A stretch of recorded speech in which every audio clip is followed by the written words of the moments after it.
আমি ঠিক এই জিনিসটার জন্য অপেক্ষা করতেছিলাম, মানে একজন মানুষ একটা ভিডিওতে এতগুলা মিথ্যা কথা কেমনে বলতে পারে, তো আমি লিটারালি খাইতেও পারিনি। আই গেস সময় এসে পড়ছে, এনাফ ইজ এনাফ। বাংলাদেশ মিথ্যা বানোয়া অপবিজ্ঞান কন্টেন্ট ক্রিয়েটরদের দ্বারা বইরা গেছে, লিটারালি। এরা নিজেদের দেখায় খুব প্রফেশনাল, যা ইচ্ছা তাই বলে, আর আপনারা সেটাই বিশ্বাস করেন। আপনারা কি বিশ্বাস করেন বা না করেন সেটা সমস্যা না, সমস্যা হলো আপনারা সত্য আর মিথ্যার পার্থক্য করতে পারেন না। তারা যখন মিথ্যা কথা বলে তখন আপনারা সেটা নিয়ে বিন্দু মাত্র প্রশ্ন করেন না, কারণ সেটা আপনার বিশ্বাসের সাথে মিলা যায়। আর আপনাদের বিশ্বাস সম্পর্কে খুঁটি নাকি মানে নর্মাল প্রশ্ন যখন আসে তখন আপনারা তোলপাড় লাগায় দেন। ইনফ্যাক্ট বিজ্ঞানের শিক্ষকেরা যা ইচ্ছা তাই কাহিনী বানায়, নিজেদের বিশ্বাসের সাথে জগা খিচুড়ি বানায় জোর করে আমাদের গিলানোর চেষ্টা করে। লাইক সিরিয়াসলি, মানে আমাদের পড়াশোনার কোনো দামই নেই, বাট যারা আদৌ বুঝা পড়ে তাদের জন্য এই দেশে থাকাই অসম্ভব, লাইক জঘন্য লেভেলের অসম্ভব।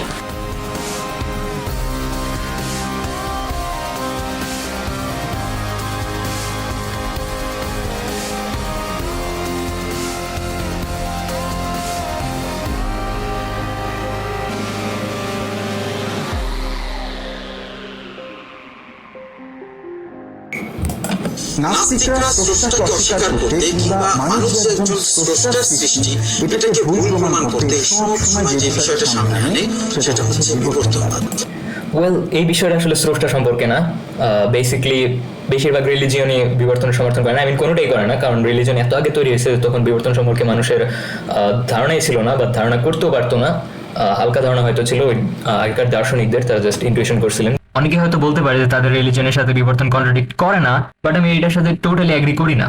সেটার কারণ আমরা পরবর্তীতে আলোচনা করব, বাট এই ভিডিওতে বিবর্তন সম্পর্কে যত কিছু জানা গেছে সেই সবগুলোকে সত্য ধরা হবে, কারণ সেটা আসলেই সত্য।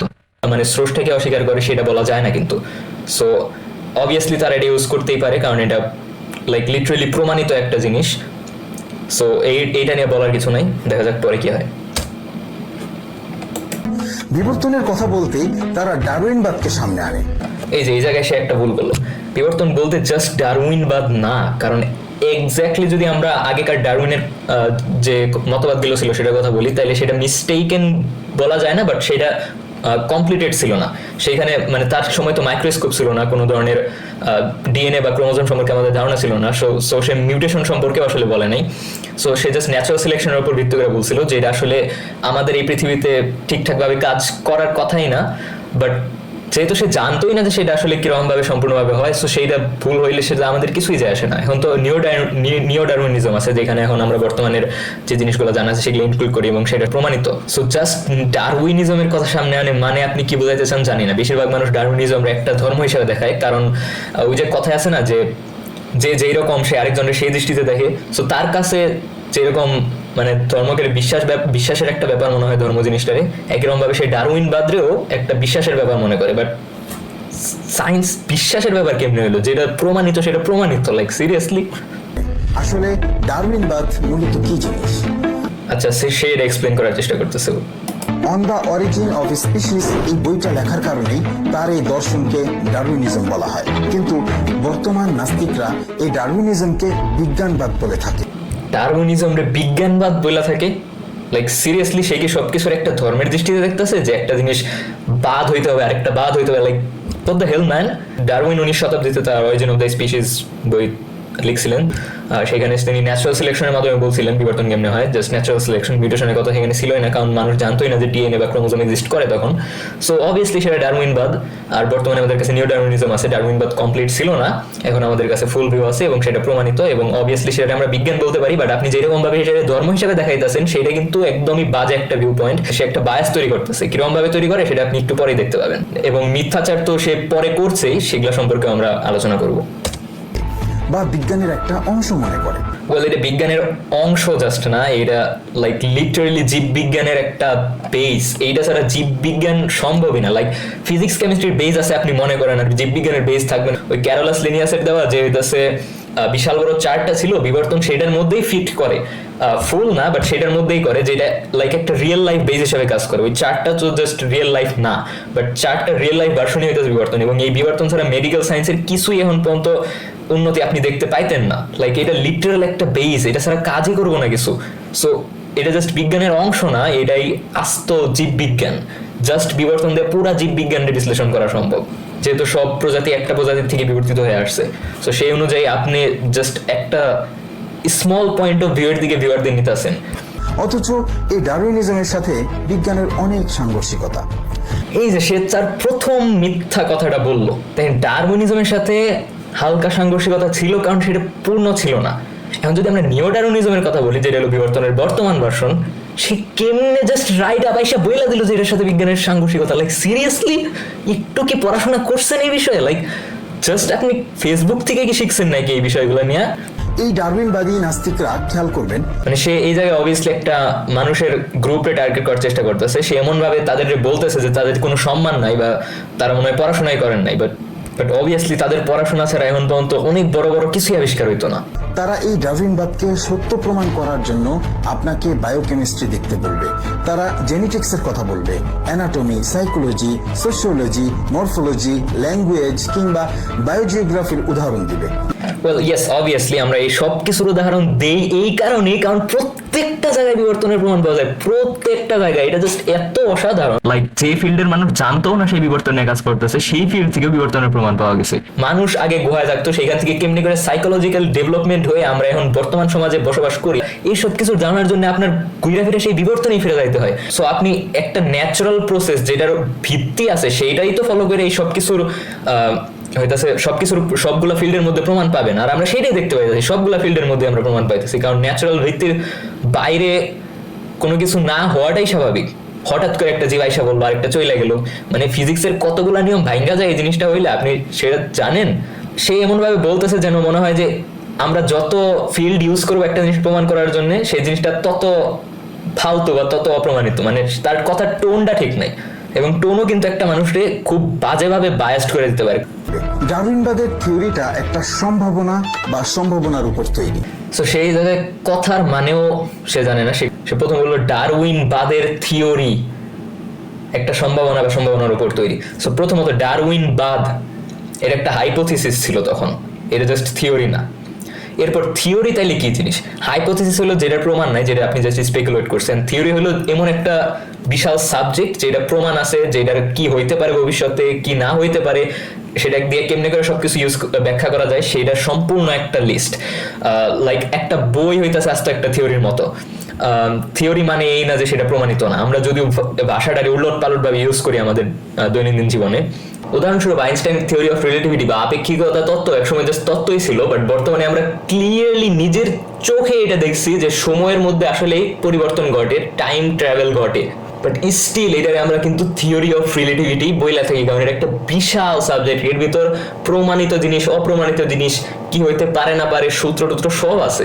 সেম ভাবে আমরা বিবর্তন এখন একটা থিওরি বইলা থাকি, বাট বেশিরভাগ সময় আমরা সেটার বিবর্তন বা এভলিউশন নামেই ডাকি। সো সে আবারও ল্যাঙ্গুয়েজ মানে নিজের ভাষা দ্বারা এই জায়গায় আপনাদের ম্যানিপুলেট করার চেষ্টা করতেছে, হুইচ ইজ ব্যাড। আমি জানি না সেটা নিজের থেকে করতেছে কিনা, বাট যেমনি করুক এই জিনিসটা পুরো স্টুপিড। এটা সম্ভব হইতেও পারে, নাও হইতে পারে, এমন একটা বিষয় আর কি। হ্যাঁ, অবভিয়াসলি জিনিসটা এরকমই ছিল তখন, বাট এখন না। মানে তার ভাবসাব থেকে মনে হইতেছে সে ওই 18-19 শতকের মানুষ, যে জানেই না যে বিবর্তন সত্য কি মিথ্যা। বাট এখন তো সেটা প্রমাণিত। সে ওই জায়গায় কেন বসে আছে, একটু পরে দেখাইতেছে সে কেন ওই জায়গায় বসে আছে। এখন মজার বিষয় হচ্ছে, এই ডারউইনবাদের বিপরীতে যে থিওরিগুলো আছে, এগুলো কিন্তু সবগুলোই পরিচিত সেকুলার একাডেমিকদের দ্বারাই তৈরি, যারা প্রত্যেকেই আবার নাস্তিক কিংবা অজ্ঞেয়বাদী। এর মানে বিবর্তন আরো বেশি সত্য। ওয়েট, কারণটা বুঝাই দিতেছি, কথাটা সঠিক না। বিবর্তনবাদের বিরুদ্ধে এখন পর্যন্ত একটাও ভেরিফাইড থিওরি নাই, ওগুলো হইতেছে হাইপোথিসিস। সর্বোচ্চ একাডেমিক ব্যাকগ্রাউন্ডধারী এক্সপার্টদের কথা আমরা যদি বলি, এলিট সায়েন্টিস্টদের মধ্যে 93% কোনো ধর্মে বিশ্বাস করেন না। বাট এটা মাথায় রাখতে হবে, তাদের সবাই কিন্তু জীববিজ্ঞানী নন। 99% জীববিজ্ঞানী বিবর্তনকে সঠিক মনে করেন।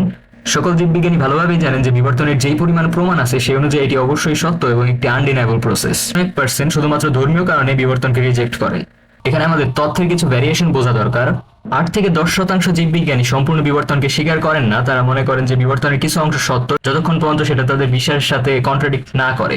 এর বেশি সম্ভবত কারণ হলো যে তারা শুধুমাত্র জীববিজ্ঞানের বিবর্তনের যে ফিল্ড আছে সেখানে কাজ করেন না, বরং তাদের মূল কাজ হচ্ছে অন্যান্য জীববিজ্ঞানের শাখাগুলোতে। কিন্তু যারা নির্দিষ্টভাবে বিবর্তন নিয়ে গবেষণা করেন, তাদের 100%ই বিবর্তনকে সত্য মনে করেন, এবং তারাই কিন্তু বিবর্তনকে নিয়ে কঠিন কঠিন প্রশ্ন তোলেন যাতে বিবর্তন তত্ত্বকে আরো শক্ত করা যায়।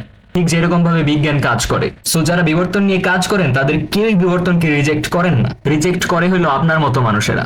বিজ্ঞানীরা বিবর্তনকে অন্যান্য তত্ত্বের সমপরিমাণ কনফিডেন্স লেভেলেই ধরেন। কোনো বিজ্ঞানী এটা নিয়ে আলোচনা করেন না যে বিবর্তন হয়েছে নাকি হয় নাই, বিজ্ঞানীরা আলোচনা করেন বিবর্তন কিভাবে হয়েছে সেইটা নিয়ে। আর আপনারা এখানে দেখান জিনিসটা এমন ভাবে যে বিবর্তন হয়েছে নাকি হয় নাই সেটা নিয়ে বিজ্ঞানীরা আলোচনা করতেছেন এখনো। আর একজনই যদি বিবর্তনের বিরুদ্ধে একটা প্রমাণ দিয়ে বসে, তার মানে এই না যে পুরা বিবর্তন এবং জীব বিজ্ঞান ভাঙ্গা চুইরা এসে পইরা যায়। যদি বিবর্তনের বিরুদ্ধে এখনো কোনো প্রমাণ নাই, বাট স্টিল বিজ্ঞান কোনো ধর্মের মতো না যে একটা প্রমাণ দিয়ে এটারে সম্পূর্ণভাবে ভুল করে দেওয়া যাবে। এই জিনিসটা সম্পর্কে পরেও আলোচনা করছি আমি।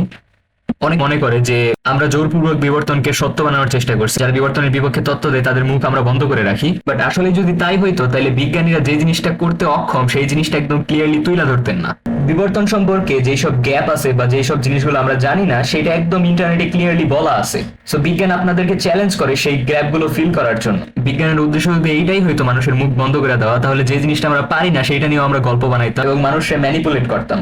এটাই হচ্ছে বিজ্ঞানের সৌন্দর্য। আপনি নিজে বিজ্ঞান মনস্ক বা বিজ্ঞানে ইন্টারেস্টেড না হইলে আসলে এই জিনিসটা কখনোই বুঝতে পারবেন না যে তারা আসলে কতটা আগ্রহী নতুন জিনিস জানার জন্য এবং বাস্তবতা সম্পর্কে চ্যালেঞ্জিং কিছু একটা জানার জন্য। বিজ্ঞানীদের একাডেমিক ব্যাকগ্রাউন্ডও আছে এবং তারা যে পেপারগুলো পাবলিশ করে সেগুলো পুরো পৃথিবীর বিভিন্ন অঞ্চলের বিজ্ঞানীদের পিয়ার রিভিউয়ের মধ্যে দেওয়া যায়। তারা চাইলে একটা মিথ্যা কথা বইলা দিতে পারে না, কারণ তাদের মধ্যে প্রতিযোগিতা থাকে, একজন আরেকজনের সবসময় কুপকাত করার চেষ্টায় থাকে পিয়ার রিভিউয়ের মধ্যে। কোনো কিছুকে প্রমাণ করার জন্য আমাদের কাছে থাকা সবচেয়ে শক্তিশালী মেথড হচ্ছে বিজ্ঞান। এই কারণে বিজ্ঞান সবচেয়ে বেশি নির্ভরযোগ্য। সো আমার কথা হইলো যে নিজে শিখলে প্রত্যেকটা ডট কানেক্ট করা যায়, প্রত্যেকটা জিনিস ভালোভাবে বোঝা যায়। বিবর্তন নিয়ে যখন আপনি নিজে শিখবেন তখন আপনি বুঝতে পারবেন যে এটা কতটা সত্য এবং অবভিয়াস। আমারে তো কেউ এটা শিখাই দেওয়া যায় না, আমি নিজেই তো ফ্রি সোর্স থেকে ইন্টারনেট থেকে শিখছি। তাহলে আপনি কেন শিখতে চান না? জাস্ট একটা জায়গা থেকে শুরু করলেই হয়। অনেকেই আছে যারা বারবার প্রশ্ন করতে থাকে তোর সোর্স কি, তোর সোর্স কি, তুই কোথা থেকে জানলি এটা সত্য। যে পড়াশোনা করছে সে কিন্তু সব সোর্স মুখস্থ করে রাইখা দেয় না। তারা জানে যে কোন জিনিসটার সাথে কোন জিনিসটার মিল আছে, কিন্তু এদের উদ্দেশ্য সেটা বোঝা না। একজন মানুষ যখন কোনো প্রমাণ দিতে পারে না তখন সে আরেকজনকে ঠেকানোর জন্য এরকম প্রশ্ন করে। আমার সাথে এরকম ঘটনা রিয়েল লাইফে ঘটছেও। কিন্তু নিজের থেকে পড়াশোনা করলে বোঝা যায় যে যখন প্রত্যেকটা জিনিস একটার পর একটা মিলা যাইতাছে তখন সেটা সত্য কি না। আবার যখন একটার পর একটা জিনিস কোনোভাবেই মিলতাছে না তখন বোঝা যায় সেটা মিথ্যা। ইনফ্যাক্ট বিজ্ঞান কাজই করে এরকম ভাবে, যেমন একটা সূত্র দ্বারা প্রত্যেকটা জিনিস ব্যাখ্যা করা যায় বা বিবর্তনের মতো তত্ত্ব দ্বারা প্রত্যেকটা জীবের বৈশিষ্ট্য ব্যাখ্যা করা যায়। একজন মানুষ বারবার রিসার্চ করতে করতেই বোঝা যায় যে কোন সোর্স সত্য, আর তারে বারবার প্রশ্ন করতে হয় না যে আমি কোন সোর্স থেকে তথ্য পাইলাম। তাহলে প্রশ্ন আসে ডারউইনবাদ কতটা সত্য ও নিখুঁত। এবং সেইখানে প্রশ্ন করতেছে কতটা সত্য বা নিখুঁত। আপনি সার্চ করলেই বুঝে যাবেন এটা সত্য। যখন কেউ একজন ভিডিও বানানোর সময় প্রথমে এই প্রশ্ন করে যে সেটা কি সত্য বা নিখুঁত, তখন আপনার ব্রেইন, আপনার যদি আগের থেকে ধারণা না থাকে এই বিবর্তন সম্পর্কে, তখন আপনার ব্রেইন এটা এমন ভাবে সাজাবে যেন মনে হবে যে ও এটা তো সত্য হইতে পারে, না হইতে পারে। বাট অ্যাকচুয়ালি যেটা সত্য সেটা আপনি সার্চ করলেই পাইতেন, আর আপনি তো সার্চ করবেন না। চলুন কিছু লজিক্যাল আলাপ দিয়ে জিনিসটা স্পষ্ট করা যাক। সে বলার চেষ্টা করতেছে কিছু লজিক্যাল আলাপ দিয়ে শুরু করি। লজিক্যাল হইতে পারে বাট পুরাই মিথ্যা, পুরাই মিথ্যা। এই ডারউইন, সে এত ডিসরেসপেক্ট করে কেমনে কথা বলতেছে আমি জানি না। সে বলতেছে এ ডারউইন। আমি যদি এখন তার ধর্মের যে হইতেছে টিচাররা ছিল তাদের এরকম করে বলি তাহলে তার কিরকম লাগবে? আমি অবভিয়াসলি বলবো না, কারণ আমি প্রত্যেকটা টিচারের সম্মান করি যারা আসলেই টিচার। ওই স্কুলের জব সিকার টিচারদের কথা আমি বলতেছি না, যারা জাস্ট চাকরির জন্য আয়সা নিয়ে আপনার মাথায় জগা খিচুড়ি ঢুকায় দেয়, হুদাই ভিডিও বানায়। তার তত্ত্ব মতে তিনি এটা বুঝাইতে চান যে একটা গাছের যেমন একটা ডাল থাকে, ফুল থাকে, সবকিছু থাকে, তেমনি সব প্রাণী একটাই আদি বা উৎস থেকে আসছে। অর্থাৎ পৃথিবীতে যত প্রাণ আছে, যত জীব আছে, সবকিছুর মূল একটা কোষ। সেই জিনিসটা ঠিক বলছে। এই জিনিসটার সংজ্ঞা ঠিক আছে। এই জিনিসটা বেশিরভাগ ধার্মিকরা ভুল বুঝে। তারা মনে করে যে বানর থেকে মানুষ আসছে এটাই বিবর্তন। এটা পুরাই বানোয়াট। ইনফ্যাক্ট এই মিথ্যা কথাটা অন্ধবিশ্বাসীরাই বানাইছে। বিবর্তন কখনো এরকম কথা বলেও না, তারা বুঝে না বলে তারা এই কথাটা বানায় নিছে। তো সেই সংজ্ঞাটা ঠিক বলছে। অ্যান্ড সেটা যে গাছের শাখা প্রশাখার মতো, ক্যারোলাস লিনিয়াসের যে মানে জীব জগতের বিভাজন ছিল সেটার মতোই কাজ করে। সো সেই জিনিসটা সে আসলে ঠিকই বলছে। মানে আপনি যদি সেটা বিবর্তনের ডায়াগ্রামে সাজান সেটা একটা শাখা প্রশাখার মতো। ওই বানর থেকে মানুষ আসছে এটা একটা ফালতু মিথ্যা বানোয়ার ডায়াগ্রাম, যেটা কিছু অজ্ঞ মানুষেরা বানাইছিল গত শতাব্দীতে না বুঝার ফলে। সেটার থেকে আরো ভুল বোঝাবুঝি হইতে হইতে এখন ধার্মিকরা মনে করে যে মানুষ বানর থেকে আসছে এটাই মনে হয় বিবর্তন। নাস্তিকরা নাকি এটাই বিশ্বাস করে। এই কারণে বলি একটু পড়াশোনা করেন। এখান থেকে এগুলো আস্তে আস্তে বিভিন্ন পরিবর্তন ঘটেছে, কিন্তু তার এই কথাটাই হচ্ছে বিজ্ঞানের সাথে সাংঘর্ষিক। সে কেমনি এই কথাটা বলতে পারে আমি বুঝলাম না। সো ফার্স্ট অফ অল সেখানে এসে পরিবর্তন কথাটা বলছে, বাট সে আরো ডিটেলসে বলতে পারতো চাইলে। বাট যেহেতু তার উদ্দেশ্য হইলো আপনাদের ম্যানিপুলেট করা, সো সে জাস্ট একটা সিঙ্গেল ওয়ার্ডই সে ইউজ করবে। মানে সে অন্য জিনিস নিয়ে যত কথা বলতেছে সেই বিবর্তন এক্সপ্লেনেশন নিয়ে তত কথা বলবে না, কারণ এটা যদি আপনার সাথে এক্সপ্লেইন করে আপনি বোঝা যাবেন যে এটা কতটা সত্য এবং এটা কতটা অবভিয়াস। এবং যখন আপনি বিবর্তন নিয়ে বিন্দুমাত্র জ্ঞান রাখেন না, তখন যখন আপনি হঠাৎ করে একটা সমালোচনামূলক ভিডিও দেখবেন, আপনার ব্রেনের মধ্যে এটা অটোমেটিক সেট হয়ে যাবে যে বিবর্তন মনে হয় সত্য না, এটা মনে হয় একটা জাস্ট ধারণা, বাট এটা যে আসলে সত্য সেটা তো আপনি সার্চ করে পড়বেন না জীবনে, সেটা আপনার কোনো শিক্ষক শেখাবো না জীবনে। সো সেইটা কেমনে বিজ্ঞানের সাথে সাংঘর্ষিক বলে আমি সেইটা ভাবতেছি। প্রাণী যে পরিবর্তনের মধ্যে দিয়ে যাবে এটা সে কেমনে সাংঘর্ষিক বলে, আমি যদি সিম্পল ল্যাঙ্গুয়েজে বলি পরিবর্তনের মধ্যে দিয়ে যাইতেই হবে, সেটা বিলিয়ন বছর লাগুক যাইতেই হবে। এখন সেটা কত বছরে পরিবর্তন হয়েছে কি হয় না সেটার প্রমাণ আমাদের দরকার, এবং প্রমাণ আছে, যথেষ্টর চেয়ে বেশি পরিমাণ প্রমাণ আছে, এটার ওভারওয়েলমিং অ্যামাউন্ট অফ প্রমাণ বলা হয়। জাস্ট প্রমাণ আমি যদি দিতে থাকি এখন শেষ হবো না, সেটা আমি ভিডিও বানাবো, আপনারা কমেন্টে বলতে পারেন কোন জিনিসটা নিয়ে প্রথমে বানাবো। এখনকার মলিকুলার বায়োলজি থেকে বোঝা যায় সব প্রাণীর কোষ বা জেনেটিক গঠন এতটাই ভিন্ন যে এদের সবাইকে একটা উৎস থেকে আসা কোনোভাবেই সম্ভব না। পুরা মিথ্যা কথা, পুরাই মিথ্যা কথা। সে একটু পড়াশোনা করে না এটা নিয়ে। পৃথিবীর প্রত্যেকটা জীবের ডিএনএ তে মিল আছে। আমাদের ডিএনএ লিটারালি একটা ভিডিওর মতো, এর প্রাচীন অংশ আছে, এর নতুন অংশও আছে। এর যে প্রাচীন অংশ সেখানে হইতাছে সেই সব প্রাচীন জিন আছে যেগুলো হইলো বিলিয়ন বিলিয়ন বছর আগে তৈরি হয়েছিল, এবং সেটার সাথে নতুন নতুন মিউটেশন যুক্ত হইতে হইতে বর্তমানে সকল জীবে পরিণত হয়েছে।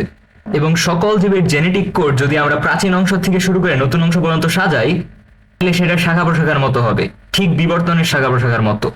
এবং সেগুলো ঠিক সেই জায়গায় শাখা প্রশাখায় ভাগ হয়ে গেছে যখন বিবর্তনী ইতিহাসে একই প্রজাতিটা আলাদা আলাদা শাখা প্রশাখায় ভাগ হয়ে গেছিল এবং অন্য জীবে বিবর্তিত হওয়া শুরু করছিল। এমনকি মিস্টেক যেগুলা ছিল, মানে মিউটেশন যেগুলা ছিল, সেগুলার মধ্যেও মিল পাওয়া যায়।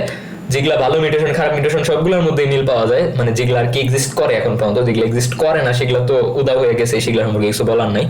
মানে ডিএনএর মধ্যে বিবর্তন নিয়ে আসলে সবচেয়ে বেশি পরিমাণ প্রমাণ আছে, লক্ষ লক্ষ প্রমাণ আছে, কারণ ডিএনএর তো শেষ নাই, মানে আনলিমিটেড পরিমাণ ডিএনএ আছে আমাদের কাছে প্রত্যেকটা জীবের কাছ থেকে। সে কেমনি এই ক্লেমটা এসে নিয়ে করলো আমি বুঝলাম না, সে কেমনি এটা দাবি করে, জাস্ট আউট অফ নোওয়্যার সে এসে নিয়ে দাবি করতেছে এই কথাটা। অনেকটা এমন যে ডারউইন বলেন সব গাড়ি একটা কারখানায় তৈরি। আমি জানি এরা এই যে এই উদাহরণটা ইউজ করে, একদম বাজে একটা উদাহরণ। আপনারা হয়তো জানেন যে একদল মানুষ আছে যারা হইতেছে বছরের পর বছর একটা সেম উদাহরণ ইউজ করতে থাকে, যদিও সেটা অনেক আগেই ডিবাঙ্কড হয়ে গেছে। এটা হইতেছে এক প্রকার প্রমাণ করে যে এরা নতুন ভাবে কোনো রিসার্চ করে নাই, ইচ্ছা তাই একমুখী সমালোচনামূলক ভিডিও দেখে এরা হইতেছে আমাদের জ্ঞান দেয়। কিন্তু বর্তমান ইঞ্জিনিয়াররা এটা পরীক্ষা করে দেখেছেন যে কোনো গাড়ির ইঞ্জিন অন্য গাড়ির সাথে মিলছে। বিজ্ঞানীরা পরীক্ষা করে দেখছেন একটা গাড়ির ইঞ্জিন আর একটা গাড়ির সাথে মিলতেছে না, এটা কোন ধরনের কথা? এই যে দেখেন, তারা এইরকম ভাবে আপনাদের ব্রেইনটারে খায়, যা ইচ্ছা তাই বানায় তারা হইতেছে আপনার ব্রেইনটারে এরকম ভাবেই খায়। লাইক বিজ্ঞানীরা দেখতেছেন গাড়ির সাথে গাড়ির ইঞ্জিন মিলতেছে না, what the fuck man, এটা কোন ধরনের কথা? একটা গাড়ির সাথে আরেকটা গাড়ির ইঞ্জিন তখনই মিলবে যদি মডেল একই হয়, অথবা সেটা একই ফ্যাক্টরির থেকে হয়। ইনফ্যাক্ট সেটা যদি পৃথিবীর যে কোনো প্রান্তের থেকে হয় তাও ইঞ্জিন মিলবে, কারণ গাড়ির যে ফিজিক্সের নিয়ম তো এক সব জায়গায়। একটা জাপানিজ গাড়ি আর একটা জার্মান গাড়ি দুইটাই পিস্টন ইউজ করে, আর গাড়ির সাথে গাড়ির ইঞ্জিন মিলে না, what the fuck? আপনি কেমন বুঝাইতে চান যে প্রত্যেকটা মডেলের গাড়ির ইঞ্জিন মিলবে? আর এটা বিজ্ঞানীদের চিন্তা করার কি আছে? লাইক সিরিয়াসলি একটা বাচ্চাও তো এটা জানে। দেখছেন কেমনি করে এরা আপনাদের ম্যানিপুলেট করে, আপনারা এদের বিশ্বাস করেন অথচ একটু পড়াশোনা করার চেষ্টা করেন না। সিরিয়াসলি না, সব আলাদা আলাদা কারখানার ডিজাইন।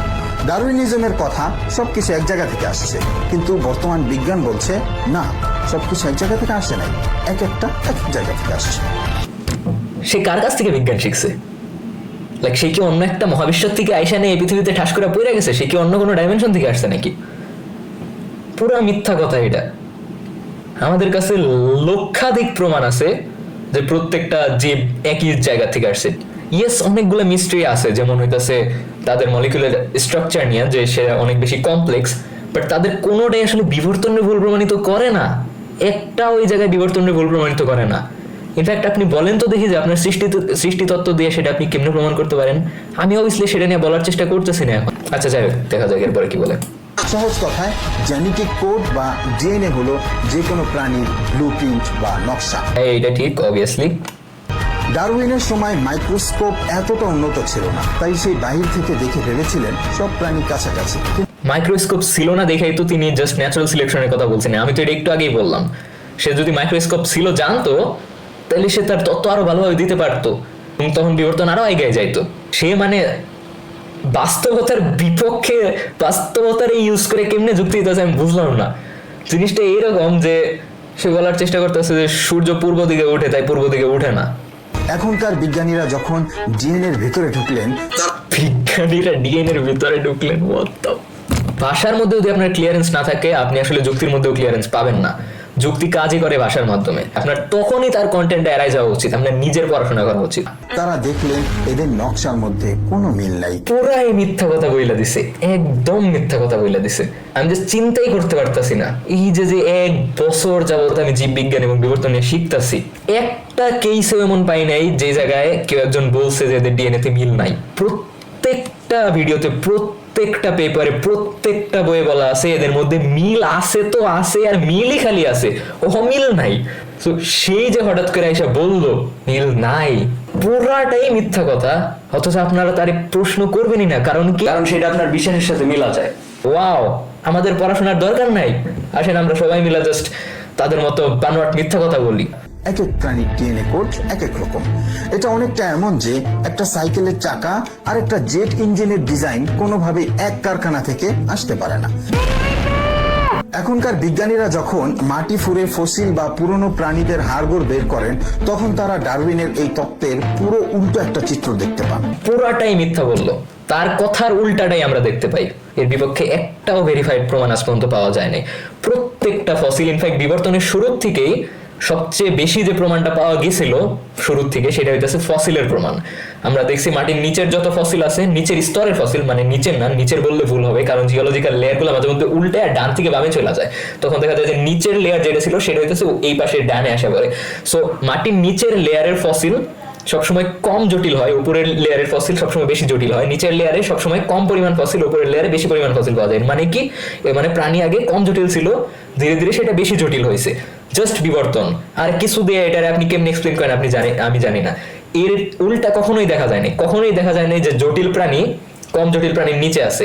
যেগুলা দেখায় সেগুলা সুডো সায়েন্টিফিক ক্রিয়েটরদের তৈরি মিথ্যা বানোয়াট গল্প, সেগুলার একটাও ভেরিফাইড প্রমাণ নাই। তারা যে কি পরিমাণ বিজ্ঞানের ক্ষতি করে, কি পরিমাণ জ্ঞানের ক্ষতি করে, সেটা নিয়ে আপনাদের ধারণাই নেই, কারণ আপনারা এটা নিয়ে পড়াশোনা করেন না, করবেনও না জীবনে। আপনি কখনো দেখান তো যে সরল লেয়ারে জটিল ফসিল পাওয়া গেছে? লাইক সৃষ্টিকর্তা কেন এমন ভাবে জিনিসগুলো সাজাইলেন যে নিচের দিকে কম জটিল, উপরের দিকে বেশি জটিল? তার কি মানে এক্সপেরিমেন্ট করার দরকার আছে? সৃষ্টিকর্তার কি কখনো দরকার আছে এটা বোঝার যে আমি আগে সরল প্রাণী দিয়ে দেখি কেমন হয়, তারপরে আমি জটিল প্রাণী দিই? সে সব রকম জটিল প্রাণী একসাথে দিতে পারতেন, যেটা আপনাদের সৃষ্টি তত্ত্ব বলে, ধর্ম যেটা আপনাদেরকে বলে, বাট সেটা তো আমরা দেখতে পাইতেছি না। আমরা অবভিয়াসলি বিবর্তন ঠিক যেই রকম বলছে ঠিক সেটাই আমরা দেখতে পাইতেছি। সে কেমনে আইসা পুরাই উল্টা কথাটা বইলা দিল, পুরাটাই উল্টা কথাটা সে বইলা দিল।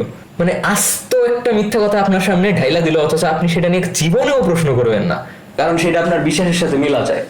বুঝতে পারতেছেন কোন জায়গায় নিয়ে যাইতেছে এই ধরনের মানুষ আমাদের দেশটারে? যদি ডারউইনের কথা সত্য হতো, তাহলে প্রাণীদের হাড় গড়েই বিজ্ঞানীরা এটা প্রমাণ করতেন। এন্ড ইয়েস, অবভিয়াসলি আমরা এটা প্রমাণ করে ফেলাইছি, অনেকবার প্রমাণ করে ফেলাইছি। জাস্ট তিমির বিবর্তন বোঝাটাই আপনাদের জন্য যথেষ্ট। সো তিমির বিবর্তনের ক্লাস শুরু করা যাক। তিমি হইতেছে একটা সেটেশিয়ান, আর ডলফিনও কিন্তু একটা তিমি। সো আমি এখানে যেই সব বৈশিষ্ট্যের কথা বলবো সেগুলো ডলফিনের ক্ষেত্রেও প্রযোজ্য। সো সেটেশিয়ানস এর দুইটা ভাগ আছে, একটা হইতেছে ব্যালিন ওয়েলস আর একটা হইতেছে টুথড ওয়েলস। ব্যালিন ওয়েলস এর দাঁত নাই, টুথড ওয়েলস এর দাঁত আছে। নীল তিমি হইতেছে ব্যালিন ওয়েলস, এদের দাঁত নাই। সো সেটেশিয়ান মানে হইতেছে ওয়েল। সো আপনারা অবশ্যই শুনছেন যে সেটেশিয়ানসরা হইতেছে স্তন্যপায়ী, মানে তারা বাচ্চাদের দুধ খাওয়ায়। সো প্রথমত এটা উইয়ার্ড লাগে যে এরা স্তন্যপায়ী হয়ে পানিতে কি করে। তিমিরও হালকা হালকা চুল আছে। ওয়েট, আরো উইয়ার্ড জিনিস আছে। ব্যালিন ওয়েল যেটা, এদের যে ব্লো হোল আছে যেটা দিয়ে পানি বের করে, সেইটা কিন্তু একটা, বাট তাদের খুলিতে গর্ত হইতেছে দুইটা। কিন্তু দুইটা গর্ত থাকার কোনো দরকার ছিল না, যেটা স্তন্যপায়ীদের সাথে মিলা যায়। একটা গর্ত থাকাই কিন্তু যথেষ্ট ছিল। আবারও জিনিসটা অদ্ভুত না? ওয়েল, আরো অদ্ভুত বিষয় আছে। আমরা যদি তিমির হোমোলগাস স্ট্রাকচার বা সমগোত্রীয় অ্যানাটমির দিকে তাকাই, তাহলে আমরা দেখতে পাবো তিমির যে ফিন আছে, মানে হাত আছে, সেখানে 5টা করে হাতের আঙ্গুল আছে, ঠিক যেরকমটা স্তন্যপায়ের মধ্যে থাকে। কিন্তু অন্যদিকে যদি আমরা হাঙরের দিকে তাকাই, যেটা হইতেছে একটা মাছ, যেটা শত শত মিলিয়ন বছর আগে অন্য শাখা হইতে বিবর্তিত হয়েছে, মানে যখন পৃথিবীতে প্রথম আর কি মাছ বিবর্তিত হইতেছিল। আবার মাছেরাই কিন্তু ভূমিতে থাকা সকল পশুদের পূর্বপুরুষ, সেটা বিবর্তিত হইতে হইতে হাঙরের পূর্বপুরুষ এবং বর্তমান হাঙরে পরিণত হয়েছে। হাঙরের পূর্বপুরুষ পৃথিবীতে উদ্ভিদ এক্সিস্ট করারও আগে বিবর্তিত হয়েছে। এ কারণে হাঙর সহ যত মাছের ফিন আছে সেখানে খাঁজ কাটা হাড় থাকে, কিন্তু তিমির হাতের যে হাড়টা সেটা মূলত 5টা আঙুল। কিন্তু কেন জানি সব স্তন্যপায়ীদের সাথে মিলাইতেছে। অদ্ভুত না? ওয়েল, এর কারণ হইতাছে তিমি আসলে এক সময় মাটিতে হাঁটা একটা স্তন্যপায়ী প্রাণী ছিল, যার নাম হইতাছে প্যাকিসেটাস, যে ছিল সব সেটেশিয়ান্সদের পূর্বপুরুষ। সো প্রথমত একটু জিওগ্রাফিটা দেখা যাক। সো 50 মিলিয়ন বছর আগে প্যানজিয়া অলরেডি ভাগ হয়ে লরেশিয়ার গন্ডোনায় পরিণত হয়েছিল কন্টিনেন্টাল ড্রিফটের কারণে। ওই লরেশিয়ার গন্ডোনার মাঝখানে ছিল একটা প্রাগৈতিহাসিক সাগর, নাম হইতাছে টেথিস সি। সো সেই সাগরে এক পাশে ছিল পাকিস্তানের মতো এলাকা। যেটা হয়েছে, এই যে প্যাকিসেটাস ছিল, তারা যেহেতু সাইজে খুব ছোট ছিল, তারা যদি ল্যান্ড বা ভূমির দিকে যাইতো তাইলে বড় বড় যে হিংস্র প্রাণীগুলো আছে সেটা তাদের শিকার করে নিত। যে কারণে সে টেথিস সাগরের আশপাশ দিয়ে হাঁটাচলা করতো এবং সেইখান থেকে ছোট ছোট মাছ শিকার করে খাইতো। সো ধীরে ধীরে মিলিয়ন মিলিয়ন বছরের পরিক্রমায় মহাদেশগুলো যে সইরা গেছে, তারাও মিলিয়ন মিলিয়ন বছর যাবত মহাদেশগুলোর পরিবর্তনের সাথে বিবর্তিত করতে করতে নিজেদের পানির অঞ্চলের সাথে খাপ খাওয়াই নিছে। তাদের মধ্যে সেই সব মিউটেশন গুলো সবল হতে থাকে যেগুলো তাদের পানিতে চলাচলে সাহায্য করে। যেমন পাকিস্তানে প্যাকিসেটাসের ফসিল পাওয়া গেছিল, সেটার কানের হাড়ের সাথে তিমির কানের হাড়ের মিল পাওয়া যায়, কারণ তারা পানিতে আলাদা ধরনের ফ্রিকোয়েন্সি ইউজ করে শোনার জন্য, যেটা সাধারণত মাটিতে হাঁটা প্রাণীদের থাকার কথা না, যদি না সে পানিতে থাকার জন্য স্পেশালাইজড হয়। আবার প্যাকিসেটাসের যে পায়ের অ্যাঙ্কেল বোন আছে সেটার সাথে হিপোর মিল পাওয়া যায়, কিন্তু হিপোর সাথে আবার তিমি ডিএনএ সবচেয়ে বেশি মিল আছে, সেটাতে আমি একটু পরে যাইতাছি। সো সেই অ্যাঙ্কেল বোনটা পানিতে চলাচলের জন্য উপযুক্ত, সেটা অন্যান্য ম্যামালে দেখা যায় না খুব একটা। প্যাকিসেটাস বিবর্তিত হইতে হইতে পরিণত হয়েছিল মায়াসিটাসে। সো মায়াসিটাসের একটা ভ্রূণ সহ ফসিল পাওয়া গেছে পাকিস্তানের একটা শুকনা নদীতে, অর্থাৎ অন্যান্য মাছেদের ফসিলের সাথে তার ফসিল পাওয়া গেছে। কারণ কথা হইতেছে মায়াসিটাস তো মাটিতে হাঁটা একটা প্রাণী ছিল, সে পানিতে কি করে? আবার বলে রাখি, মায়াসিটাস সেই হাড়গুলোর সাথে কিন্তু প্যাকিসেটাস আর তিমির হাড়ের মিল পাওয়া গেছে। সো বেসিক্যালি সেই মায়াসিটাস খাবারের সন্ধানে পানিতে যাওয়া শুরু করছিল, কারণ তারা পানিতে যাওয়ার জন্য স্পেশালাইজড হয়েছিল, যদিও তারা চাইলেই মাটিতেই থাকতে পারতো। এবং তখন কোনো একটা ভয়াবহ দুর্যোগের কারণে সে সহ অন্যান্য যে ম্যারিন ক্রিয়েচার আছে তারা চাপা পড়ে যায় এবং তাদের কেউ কেউ ফসিল হয় এবং তাদের আমরা বর্তমানে খুঁজে পাইতেছি। সো এই যে লিনিয়েজটা দেখেন, বিবর্তনের সবচেয়ে স্ট্রং ফসিল এভিডেন্স গুলোর মধ্যে তিমিদের গুলা হলো একটা। তিমির পূর্বপুরুষের আমাদের কাছে অত্যাধিক পরিমাণে ফসিল আছে, যেটা ক্লিয়ারলি তাদের বিবর্তনীয় লিনিয়েজের সাথে মিলা যায়। এবং এর মূল কারণ হইতাছে পানিতে থাকা অবস্থায় তিমিরা এমন ভাবে ফসিলাইজড হয় যেহেতু সেখানে অক্সিজেন নাই এবং অ্যাসিডিটি খুব কম, ফলে দেখা যায় তারা খুব বেশি পরিমাণ ফসিলে পরিণত হয় অন্যান্য জীবের তুলনায়। তার মধ্যে তাদের হাড় ছিল অনেক ডেন্স, যেমন অ্যাম্বলোসেটাস, যেটা হইতাছে তিমির একটা ট্রানজিশনাল ফসিল। তারা লিটারালি মাটিতে এবং পানিতে একই সাথে চলাচল করতে পারতো এবং তাদের ফসিলেরও একদম ক্লিয়ার কাট উদাহরণ আমাদের কাছে আছে। প্যাকিসেটাসের মতো তাদের হাড়গুলোর সাথেও সেম মিল পাওয়া যায়। এরপর হইতাছে রোডেসাইটাস, যাদের নাকটা উপরের দিকে যাইতে থাকে। এরপর হইতাছে ব্যাসিলোসরাস, যাদের পায়ের হাড়টা সম্পূর্ণ অকেজো হয়ে পড়ে, সেটা সম্পর্কে আমি একটু পরে বলছি।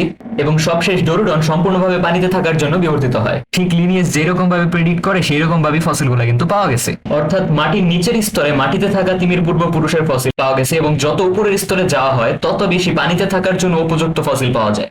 এবং এগুলোর সাইজও ধীরে ধীরে জাস্ট বাড়তেই থাকে। কখনো এমন হয় নাই যে পানিতে থাকা তিমির পূর্বপুরুষ মাটিতে থাকা পূর্বপুরুষের আগে পাওয়া গেছে, লিনিয়েজটা সম্পূর্ণভাবে বিবর্তনের সাথে মিলা যায়। আমরা তিমির অন্যান্য পূর্বপুরুষ এবং কাজিনদের ফসিল এবং ফসিলের অংশবিশেষও পাইছি, তার মধ্যে অনেকগুলাই ভারতে এবং পৃথিবীর অন্যান্য জায়গাতেও পাওয়া গেছে। এখন পর্যন্ত সবচেয়ে বেশি তিমিদের পূর্বপুরুষের ফসিল পাওয়া গেছে মিশরের ওয়াদি আল হিতান, যার অর্থ হইতেছে তিমিদের উপত্যকা, সেই অঞ্চলে। সেখানে প্রায় 1000টা তিমির কঙ্কাল এবং প্রায় 200টা পূর্ণ কঙ্কাল পাওয়া গেছে। এগুলোর সাইজ তুলনামূলক ছোট, কারণ তখনও তিমির পূর্বপুরুষ এত বড় হিসেবে বিবর্তিত হয় না। এবং এর কারণ হইল একই সময় সাহারা মরুভূমির মাঝখান দিয়ে আস্ত একটা সাগর ছিল, যার নাম ট্রান্স সাহারান সিওয়ে। কন্টিনেন্টাল ড্রিফটের কারণে ভারত ওই একই সময়ে আইসা গন্ডোয়ানা থেকে ভাগ হয়ে লরেশিয়ায় হিট করছিল, যেটা ঘটতেও প্রায় 90 মিলিয়ন বছর সময় লাগছে। ঠিক একই কারণে পরবর্তী 50 মিলিয়ন বছর যাবত হিমালয় পর্বতমালা তৈরি হয়েছে এবং এটা বর্তমানেও কিছু মিলিমিটার করে প্রতি বছর বৃদ্ধি পাইতেছে। তার পাশাপাশি অস্ট্রেলিয়া এবং আন্টার্কটিকাও সেই জায়গা থেকে ভাগ হয়ে যায়, যে কারণে মিলিয়ন মিলিয়ন বছর যাবত অস্ট্রেলিয়াতে থাকা জীবগুলা পৃথিবীর অন্যান্য জীবগুলা থেকে আলাদা ছিল। এই কারণে তারা নিজেদের মতো এক্সোটিক ভাবে বিবর্তিত হয়েছে। ঠিক এই কারণে ক্যাঙ্গারু অস্ট্রেলিয়া ছাড়া আর কোনো জায়গায় পাওয়া যায় না। আর আন্টার্কটিকা এক সময় বন ছিল, সেইটা ভাগ হয়ে যাওয়ার পর থেকে সেখানে পেঙ্গুইন বিবর্তিত হইতে থাকে, যেটা বেসিক্যালি সাধারণ পাখির থেকে আসছে, বাট সেটা বর্তমানে পানিতে থাকার জন্য এবং ঠান্ডা ওয়েদারে থাকার জন্য উপযুক্ত। কন্টিনেন্ট গুলো সরে যাওয়ার আগে যে জীবগুলো বসবাস করতো সেই এলাকায় তাদের ফসিল উভয় কন্টিনেন্টেই পাওয়া যায়। এমনকি হিমালয়ে তিমির পূর্বপুরুষের ফসিল, যার নাম হচ্ছে হিমালয়াসিটাস, এবং পাশাপাশি অন্যান্য সামুদ্রিক প্রাণীর ফসিলও পাওয়া গেছে, যেটা ক্লিয়ারলি প্রমাণ করে যে হিমালয়ের এলাকাটা আসলে একসময় টেথিস সাগরের নিচেই ছিল। ঠিক এরকম ভাবে কন্টিনেন্টাল ড্রিফট বা টেকটনিক থিওরিকেও প্রমাণ করা যায়। এরকম ভাবে শত শত দ্বীপের উদাহরণ দেওয়া সম্ভব। এগুলো দেখতে একদম এলিয়েনের মতো লাগে। ঠিক এইরকম ভাবে বায়োজিওগ্রাফিও বিবর্তনের সাথে মিলা যায়। এখন আসলে তিমির সাথে ডিএনএ সবচেয়ে বেশি মিল কার কার সাথে আছে? তো তিমির সাথে বর্তমানে জীবিত যে জীবটা আছে তার মধ্যে সবচেয়ে বেশি ডিএনএ মিল হইতেছে হিপোর সাথে, তারপর হইতেছে হরিণ, তারপর হইতেছে শূকর। সো এটা দিয়ে যেটা বোঝাতে সেটা হলো যে বর্তমান সময় থেকে যদি আমরা পিছাইতে থাকি তাহলে তিমির পূর্বপুরুষের সাথে সবচেয়ে বেশি যে মিল পাওয়া যাবে বর্তমানে জীবিত যে প্রাণীটা, সেটা হলো হিপো, মানে এরকম শাখা প্রশাখার মতো মিল পাওয়া যাবে। তারপর হইতাছে হরিণ, যেটা আর একটু দূরে হবে। তারপর হইতাছে শূকর, যেটা আরো একটু দূরে হবে। প্রথমত তিমির পূর্বপুরুষ থেকে শূকরের পূর্বপুরুষ ভাগ হয়েছে, তারপর হরিণের পূর্বপুরুষ, তারপর হিপোর পূর্বপুরুষ। এটা শুধুমাত্র জীবিত জীবের কথা আমরা বলতেছি। আর তারা কিন্তু মোটেও ওই তিমি হয়েই ভাগ হয়ে গেছে এরকম না, তারা মোটেও হরিণ হয়েই ভাগ হয়ে গেছে জিনিসটা এরকম না। তারা বর্তমানে ওইসব জীবে পরিণত হয়েছে বিবর্তিত হইতে হইতে। তখন শুধু তাদের পূর্বপুরুষগুলা ভাগ হয়ে গেছিল আলাদা আলাদা অঞ্চলে, এবং সেই অঞ্চল অনুযায়ী তারা বর্তমানের জীবগুলাতে বিবর্তিত হয়েছে। আপনারা তো সবাই বিবর্তনের ভুল বুঝেন। ইনফ্যাক্ট আমার একজন বন্ধু আছে যে খালি মজা করে বারবার বলতে থাকে যে তিমি তাইলে হরিণ থেকে আসছে। Seriously what the fuck man. So এখন আমরা দেখবো হিপোর সাথে তিমির মিল কি কি। সো হিপোর সাথে তিমির পূর্বপুরুষের যে অ্যাঙ্কেল বোন আছে সেটা মিলা যায়, সেটা আমরা একটু আগে বলছি। হিপো আর তিমি দুইজনেই পানির নিচে নিজের বাচ্চাদের খাওয়ায়, যেটা খুবই উইয়ার্ড। তাদের উভয়েরই মাল্টি চেম্বার্ড পাকস্থলী আছে, যেটা কিন্তু নিরামিষীদের জন্য উপযুক্ত। কিন্তু তিনি তো নিরামিষী না, সে তো পানিতে থাকা ছোট ছোট মাছ খায়। তার মধ্যে ওইটা আছে কেন? তার কারণ হলো তিমির পূর্বপুরুষ নিরামিষী ছিল এক সময়, কিন্তু হিপো তো এখনো নিরামিষী। সো তার ক্ষেত্রে ওটা সেন্স বানায়, বাট তিমির ক্ষেত্রে কিন্তু সেন্স বানায় না। তার ক্ষেত্রে চাইলেই এক চেম্বার স্টোমাক থাকতে পারতো। উভয়েরই শরীরে লোম নাই, বাট হালকা হালকা চুল আছে, কারণ তাদের পূর্বপুরুষের চুল ছিল অন্যান্য ম্যামালদের মতো। এবং তাদের উভয়ই অন্ডকোষ শরীরের ভিতরে, যেটা দুর্লভ একটা জিনিস। সো তাদের ডিএনএতেও মিল, তাদের বহিরাগত কার্যকলাপেও মিল, তাদের শরীরের অ্যানাটমিতেও মিল। এখন আসা যাক আরেকটা ইন্টারেস্টিং ফ্যাক্টে। তিমির শরীরের শেষের দিকে একটা হিপ বোন আছে, যেটা তাদের কঙ্কালের সাথে সংযুক্ত না, যেটা তার পূর্বপুরুষের কাছ থেকে রয়ে গেছে। তো তিমি এটার প্রজননের কাজে ইউজ করে, বাট এই হাড়টা মূলত সেই জায়গায় এক প্রকার ভাসতেছে সবগুলো মাসেলের মাঝখানে, যেটা সাধারণভাবে কখনোই প্রাণীদের মধ্যে দেখতে পাওয়ার কথা না। এইটারে বলা হয় ভেস্টিজিয়াল অর্গান, অর্থাৎ এমন সব ধরনের অঙ্গ প্রত্যঙ্গ যেগুলো আমাদের পূর্বপুরুষের একটা নির্দিষ্ট কাজে লাগতো, বাট বর্তমানে সেই কাজে লাগে না, আবার মাঝে মধ্যে একদম ক্ষতির কারণও হয়ে দাঁড়ায়। সো এই ভেস্টিজিয়াল অর্গান পৃথিবীর প্রত্যেকটা প্রাণীর মধ্যে একটু না একটু দেখতে পাওয়া যায়, যেটা সাধারণত সেন্স মেক করে না যতক্ষণ না পর্যন্ত আপনি বুঝবেন যে সেটা আগেকার পূর্বপুরুষের একটা অর্গান ছিল, যেটা বর্তমানে আমাদের কাজে লাগে না। জীবজগতের ভেস্টিজিয়াল অর্গানের লিস্ট এতই বড় যে সেটা নিয়ে আমি আরো কয়েকটা ভিডিও বানাবো। এখানে সেরকম একটা লিস্ট দেখানো হইলো, আপনারা পড়ে নিতে পারেন। তিমির ভ্রূণের দিকে যদি আমরা তাকাই, তাহলে আমরা দেখতে পাবো যে সেটা প্রথমে চুল ডেভেলপ করতে নেয়, তারপর সেটা বন্ধ হয়ে যায়। তার কারণ তার পূর্বপুরুষের চুল ছিল এবং সেইটার জিন প্রথমত অ্যাক্টিভেট হইতে নেয়, তারপর যে মিউটেশনের ফলে সেটা বন্ধ হয়ে গেছিল সেটা অ্যাক্টিভেট হয়ে যায় এবং চুল ডেভেলপ হওয়া বন্ধ হয়ে যায়। সেম জিনিসটা আমাদের মানুষের ভ্রূণের সাথেও ঘটে, কারণ আমাদের পূর্বপুরুষদের লোম ছিল। আবার ব্যালিন ওয়েল, যার দাঁত নাই, তার ভ্রূণেও প্রথমত দাঁত ডেভেলপ হওয়া শুরু করে, অর্থাৎ আবারও সেই পূর্বপুরুষের বৈশিষ্ট্য এই জায়গায় প্রকাশ পাইতেছে। এবং সকল প্রাণীর ভ্রূণে এই ধরনের মিল পাওয়া যায়। সো এইটা শোনার পরেও আপনি কেমনি বিবর্তনে রিজেক্ট করে দিতে পারেন? এর কারণ সিম্পল, আমাদের সেটা নিয়ে শেখানোই হয় না। সো এখন আসলে তিমি কেন এত বড় হয়েছে? ওয়েল, প্রথমতই পানিতে আপনার কোনো সাইজ লিমিট নাই। আপনি পানিতে যত ইচ্ছা তত বড় হইতে পারবেন। আই মিন, যে কোনো ফ্লুইডে যখন আপনি বয়ান্ট অবস্থায় থাকবেন, মানে ভাসমান অবস্থায় থাকবেন, তখন আপনি যত ইচ্ছা তত বড় হইতে পারবেন, যতক্ষণ না পর্যন্ত নাভের মধ্যে যে সিগন্যালের সময়কাল সেটা অত্যাধিক হয়ে যাইতেছে। নয়তো আপনি হিট করবেন 1 মিনিট আগে, ব্যথা পাবেন 1 মিনিট পরে। সো তিমির ক্ষেত্রেও একই, যখন হইতেছে প্যাকিসেরাস বিবর্তিত হইতে হইতে পানির জীবে পরিণত হওয়া শুরু করলো। এখন পানিতে তো তার কোনো সাইজ লিমিট নাই, সে যত বেশি খাইতে পারবে ততই তার জন্য লাভ। এখন বেশি করে খাওয়ার জন্য তার বড় হওয়া প্রয়োজন। সো ধীরে ধীরে তার প্রজাতির যারা হইতেছে বড় ছিল, তারাই বেশি বেশি প্রজনন করতে পারে, এবং ধীরে ধীরে তাদের প্রজাতি খালি বড়ই হয়েছে, ছোট হওয়ার কোনো প্রয়োজন ছিল না। বিশেষ করে 3 থেকে 4 মিলিয়ন বছর আগে একটা ক্লাইমেট শিফট হয় পৃথিবীতে, মূলত পোলার আইস ক্যাপ, মানে মেরু অঞ্চলের বরফের যে পরিবর্তনটা, সেটার কারণে, যার ফলে পুরো পৃথিবীর সমুদ্রের পানির তাপমাত্রা এবং পানিতে থাকা নিউট্রিয়েন্টের মধ্যে বিভিন্ন ধরনের পার্থক্য দেখা দেয়। ফলে ওই সময় ম্যারিন ক্রিয়েচারদের খুব বেশি খাদ্য খাওয়া প্রয়োজন ছিল, যেখানে দেখা যায় যে তিমির পূর্বপুরুষের মধ্যে যারা বড় ছিল তারাই বেশি বেশি খাদ্য খাইতে পারতো এবং বেশি বেশি প্রজনন করতে পারতো, এবং তাদের বংশধরও বড় হওয়ার সম্ভাবনা জাস্ট বাইরে যাইতো। তো যারা ছোট ছিল তারা ধীরে ধীরে প্রতিযোগিতায় হারা যায়, এবং যারা বড় ছিল তারা জাস্ট বড় হইতেই থাকে আর হইতেই থাকে। আর বর্তমানে তারা পৃথিবীর ইতিহাসের সবচেয়ে বড় জীব হিসাবে বহিঃপ্রকাশ করছে। সো একটু চিন্তা করলে বুঝতে পারবেন তিমি হইতাছে এমন একটা জীব যেটা পানির থেকে মাটিতে এসে আবার পানিতে চলে গেছে। হার্ভার্ডের বিখ্যাত বিজ্ঞানী স্টিফেন জে গোল্ড এবং নাইলস এলড্রেজ তাদের 1972 সালের গবেষণায় স্পষ্ট করে বলেছেন যে ফসিল রেকর্ডে কোনো দৃঢ় পরিবর্তনের চিহ্নই নাই, বরং প্রজাতির হঠাৎই পরিবর্তন ঘটেছে। এখানে প্রমাণ হয় যে ডারউইনিজম বা ডারউইনের এই কথাগুলো ভুল বা মিথ্যা ছিল। তো সেই জায়গায় নিজেই পুরো মিথ্যা কথা বলছে। এই দুই ব্যক্তি মূলত বিবর্তনবাদী বিজ্ঞানী ছিলেন। তারা বিবর্তনে ট্রানজিশনাল ফসিল স্মুথলি পাওয়া না যাওয়ার কারণ হিসাবে একটা গাণিতিক মডেল দাঁড় করাইছিলেন, যার নাম হইতেছে পাংচুয়েটেড ইকুইলিব্রিয়াম। তারা তাদের বই লিখছিলেন যে একটা প্রজাতিকে যদি তাদের সমাজ থেকে আলাদা করে দেওয়া হয়, তাহলে তারা খুব দ্রুত বিবর্তিত হইতে থাকে, এবং এমন অবস্থায় তাদের ফসিলাইজড হওয়ার সম্ভাবনাটা খুব কমা যায়। ফসিলাইজেশন এমনিতেই খুবই রেয়ার একটা প্রসেস। তার মধ্যে জঙ্গলের মাটিতে অ্যাসিডিটি এবং অক্সিজেনের মাত্রাও বেশি। তবে যখন আমরা বড় বড় গ্রুপের মাঝখানে বিবর্তনের ফসিল খুঁজি তখন সেটা ঠিকই বিবর্তনের সাথে একদম মিলে যায়। এটারে কিছু ধার্মিকরা এখন উল্টাপাল্টা করে অন্য ধরনের একটা কথায় পরিণত করছে। তারা আসল গবেষক ছিলেন এবং তারা ভালো করেই জানতেন বিবর্তন সত্য। তাদের এই গবেষণা বিবর্তনে অত্যন্ত গুরুত্বপূর্ণ এবং বিবর্তনকে আরো শক্তিশালী করে। আর বিবর্তনবাদী এই দুইজন বিখ্যাত বিজ্ঞানীর কথারে এই কিছু ধার্মিকরা উল্টাপাল্টা করে বিবর্তন বিরোধী কথায় পরিণত করছে। জাস্ট চিন্তা করা যায় বিষয়টা। এবং একটা সময় স্টিফেন জে গোল্ড বিরক্ত হয়ে এর বিরোধিতাও করছিলেন এবং এরা এসে এখনো সেই সেম কাজটা করতেছে আমাদের সাথে।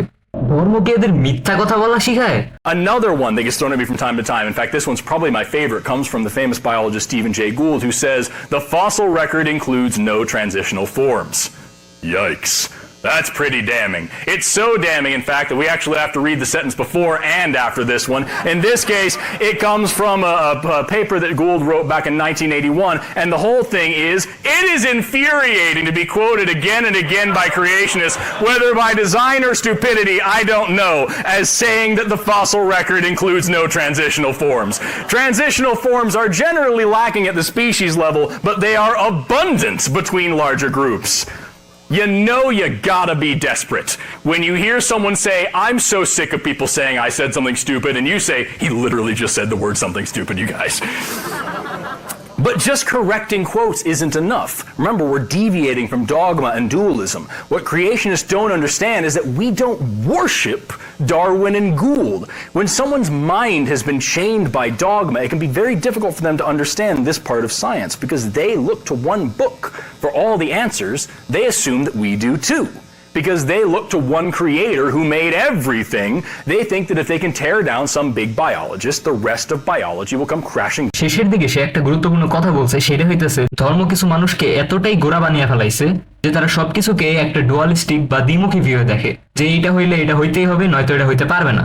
এটা একটা কুযুক্তি বা ফ্যালাসি। কারণ মহাবিশ্বের বেশিরভাগ জিনিসই শুধু হ্যাঁ বা না দ্বারা ব্যাখ্যা করা যায় না, বরং এর মাঝখানে আরো অনেক ধরনের অপশন থাকে। তো ঠিক সেরকম ভাবে তারা মনে করে যে একজন একটা জিনিস প্রমাণ করলেই হইলো, অথবা আরেকজন সেটা ভুল প্রমাণ করলেই সেটা ভুল প্রমাণিত হয়ে গেল। তারা অনেক সময় সায়েন্টিফিক মেথডটারে ভুল বুঝে। তারা মনে করে যে একজনের কাছ থেকে হয়তো সব ধরনের প্রমাণ আসছে বা সবকিছুর উৎস হইতেছে একজন, কারণ তারা মনে করে সবকিছু এক সৃষ্টিকর্তার কাছ থেকে আসছে। বাট আসলে যে সায়েন্টিফিক প্রসেসে হাজার হাজার লক্ষ লক্ষ মানুষ একসাথে কাজ করে এবং প্রমাণগুলো যে জাস্ট তারা দেয়ই না, বরং তারা একত্রে ডিসকভার করে এবং সেগুলা যে অন্যান্য থিওরির সাথেও মিলা যায়, তারা বোঝে না যে বিজ্ঞান চলে একটা জিনিসকে বারবার টেস্ট বা পরীক্ষা করার মাধ্যমে। তারা প্রত্যেকটা জিনিসটা ধর্মের দৃষ্টিতে দেখে। তারা মনে করে বিজ্ঞান একটা বিশ্বাসের ব্যাপার। তারা মনে করে আমরা ডারউইনের পূজা করি বা ডারউইনকে একটা সৃষ্টিকর্তার দৃষ্টিতে দেখি, যেন আমরা কখনো তার প্রশ্নই করি না। বাট বিজ্ঞান চলেই প্রশ্ন করার মাধ্যমে। এখন আমরা জানি প্রত্যেকটা জিনিসের ট্রানজিশনাল ফসিল আছে এবং প্রত্যেকটা স্পিসিসই আসলে ট্রানজিশনাল ফসিল, কারণ স্পিসিস বলতে আসলে কিছুই নাই বিবর্তন, এবং ট্রানজিশনাল ফসিল বলতেও কিছু হয় না। আর আপনি যদি বলতেই হয় তাহলে বলতে হবে যে সবগুলা ফসিলই ট্রানজিশনাল। আর সেইটা মূল কথা না, কথা হইতেছে যে আপনি সেটা বড় স্কেলে পান বা ছোট স্কেলে, যদি সেটা বিবর্তনের ডেসক্রিপশনের সাথে মিলা যায় তাহলে সেটা মিলা গেছে, যে লাইক কম জটিল নিচে বেশি জটিল উপরে মিলা গেছে। এন্ড ট্রানজিশনাল ফসিল আমাদের কাছে যথেষ্ট চাইতেও বেশি পরিমাণ আছে। শুধু ফসিলই না, ভেস্টিজিয়াল অর্গানের ফসিল আমাদের কাছে যথেষ্ট চাইতেও বেশি পরিমাণ আছে। এবং তাদের সেই 50 বছর আগের কথা আপনি কেন এখন এসে তুলে ধরতেছেন? আপনারা শুধু এদের নাম শুনছেন, কারণ কি আপনি ফেসবুক থেকে বিবর্তন নিয়ে শিখতে গেছিলেন, তখন আপনি দেখলেন যে এইসব কিছু মানুষ বিবর্তনের বিপক্ষে সমালোচনা করতেছে, কারণ তারা ভিউ বেশি পায়। তাদের কন্টেন্টই আপনার সামনে আছে, কারণ আপনি ধার্মিক। সো আপনি সেগুলা নিয়ে শিখে আমাদের জ্ঞান দিতেছেন। পড়াশোনা করছেন কিছু, যত সব গাঁজাখুরি মানুষজন যা ইচ্ছা তাই বলা শুরু করে দেয়। লাইক সিরিয়াসলি, কবে কি বলছে না বলছে, আপনি নিজে কি পড়াশোনা করছেন? আপনি নিজে যদি দেখতেন যে কোন ফসিলের পর কোন ফসিল আসছে, কারণ এই দুজন আসলে যেটা বলছে সেটা তাদের পার্সপেক্টিভ দিয়ে বলছে, তখনকার সময়ের পার্সপেক্টিভ থেকে। এবং অনেক মানুষই আছে যারা মানে নিজেদের ভিন্ন ফিল করার জন্য ভিন্ন ভিন্ন সুরো সাইন্টিফিক থিওরি নিয়ে আসতেই পারে। আমি তো বলতেছি যে এইগুলা জাস্ট হাইপোথিসিস এবং এগুলার কোনো সত্যতাও নাই। সো এই যে এই জিনিসটা আর কি, এই জিনিসটা সম্পর্কে প্রত্যেকটা সায়েন্স ক্রিয়েটর, প্রত্যেকটা সায়েন্টিস্ট এই জিনিসটার বিপক্ষে অলরেডি বইলা দিছে, 20 বছর আগে বইলা দিছে। এখন তারা সেগুলা নিয়ে আসবে, কারণ বাংলাদেশে তো এগুলা নিয়ে কন্টেন্ট ছিল না, আগে কেউ জানতো না। এখন তাদের মতো ধর্ম ব্যবসায়ীরা যা মনে হয় তাই বলা শুরু করবে, আর আপনারা সেটা বিশ্বাস করে নেবেন। ডারউইনের সবচেয়ে বড় যে ভুলটি ছিল, ডারউইন সাহেব আব যে সে নিতাছে এমন যে ডারউইন মনে হয় তার ছাত্র। ডারউইন যে কোন লেভেলের প্রখর ছাত্র ছিল সেটা তার জীবনী পড়লে আপনারা জানতে পারবেন। সিন ক্যারলের ভিডিওটা দেখতে পারেন। ডারউইন সাহেব আমাদের শিখিয়েছিলেন মানুষ আর শিম্পাঞ্জির হাত হুবহু এক। তার মানে আমাদের বাপ দাদা বা পূর্বপুরুষ নিশ্চয়ই একই ছিল। এই যে সেই জায়গায় একটা কুযুক্তি ইউজ করলো, সে একটা নর্মাল জিনিস ইউজ করে সে আস্ত একটা বিশাল বড় ক্লেম করে বসলো। ডারউইন কখনো এরকম ক্লেম করে নাই।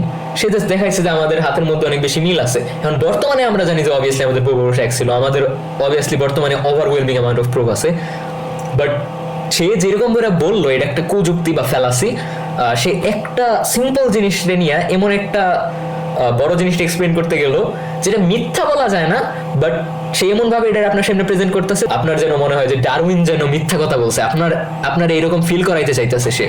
কিন্তু আধুনিক বিজ্ঞান কি বলছে, চলুন।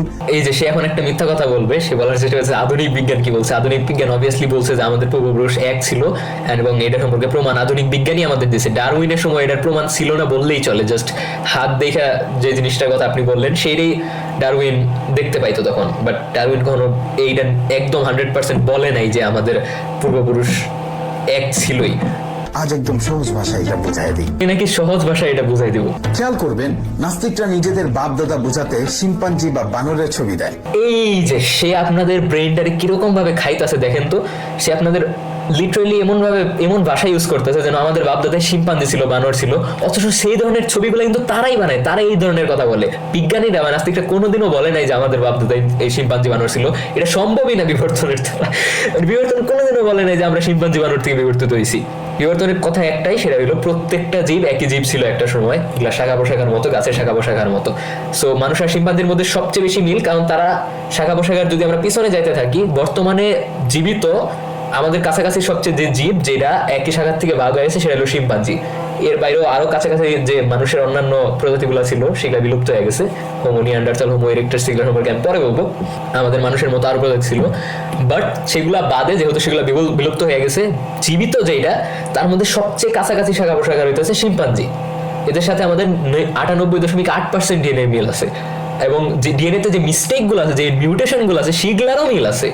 ইনফ্যাক্ট ভাইরাস যে সময় আমাদের দুইজনের একই সাথে অ্যাটাক করছিল, কারণ আমরা এক সময় একই প্রজাতি ছিলাম, সেগুলারও মিল আছে। এবং যখন থেকে আমরা আলাদা হয়ে গেছি তখন আর মিল নাই, কারণ তখন আমরা আলাদা প্রজাতি হয়ে গেছি, আর ভাইরাস সব প্রজাতির অ্যাটাক করে না। আধুনিক বিজ্ঞান দিয়েই আমরা এটা প্রমাণ করতে সক্ষম হয়েছি যে আমাদের মধ্যে মিল আছে, অথচ সে নাকি এটার বিপক্ষে যুক্তি দেবো, সহজ ভাষায় যুক্তি দেবো। ওয়াও! ডারউইনের যুক্তিটা ছিল বেশ সহজ।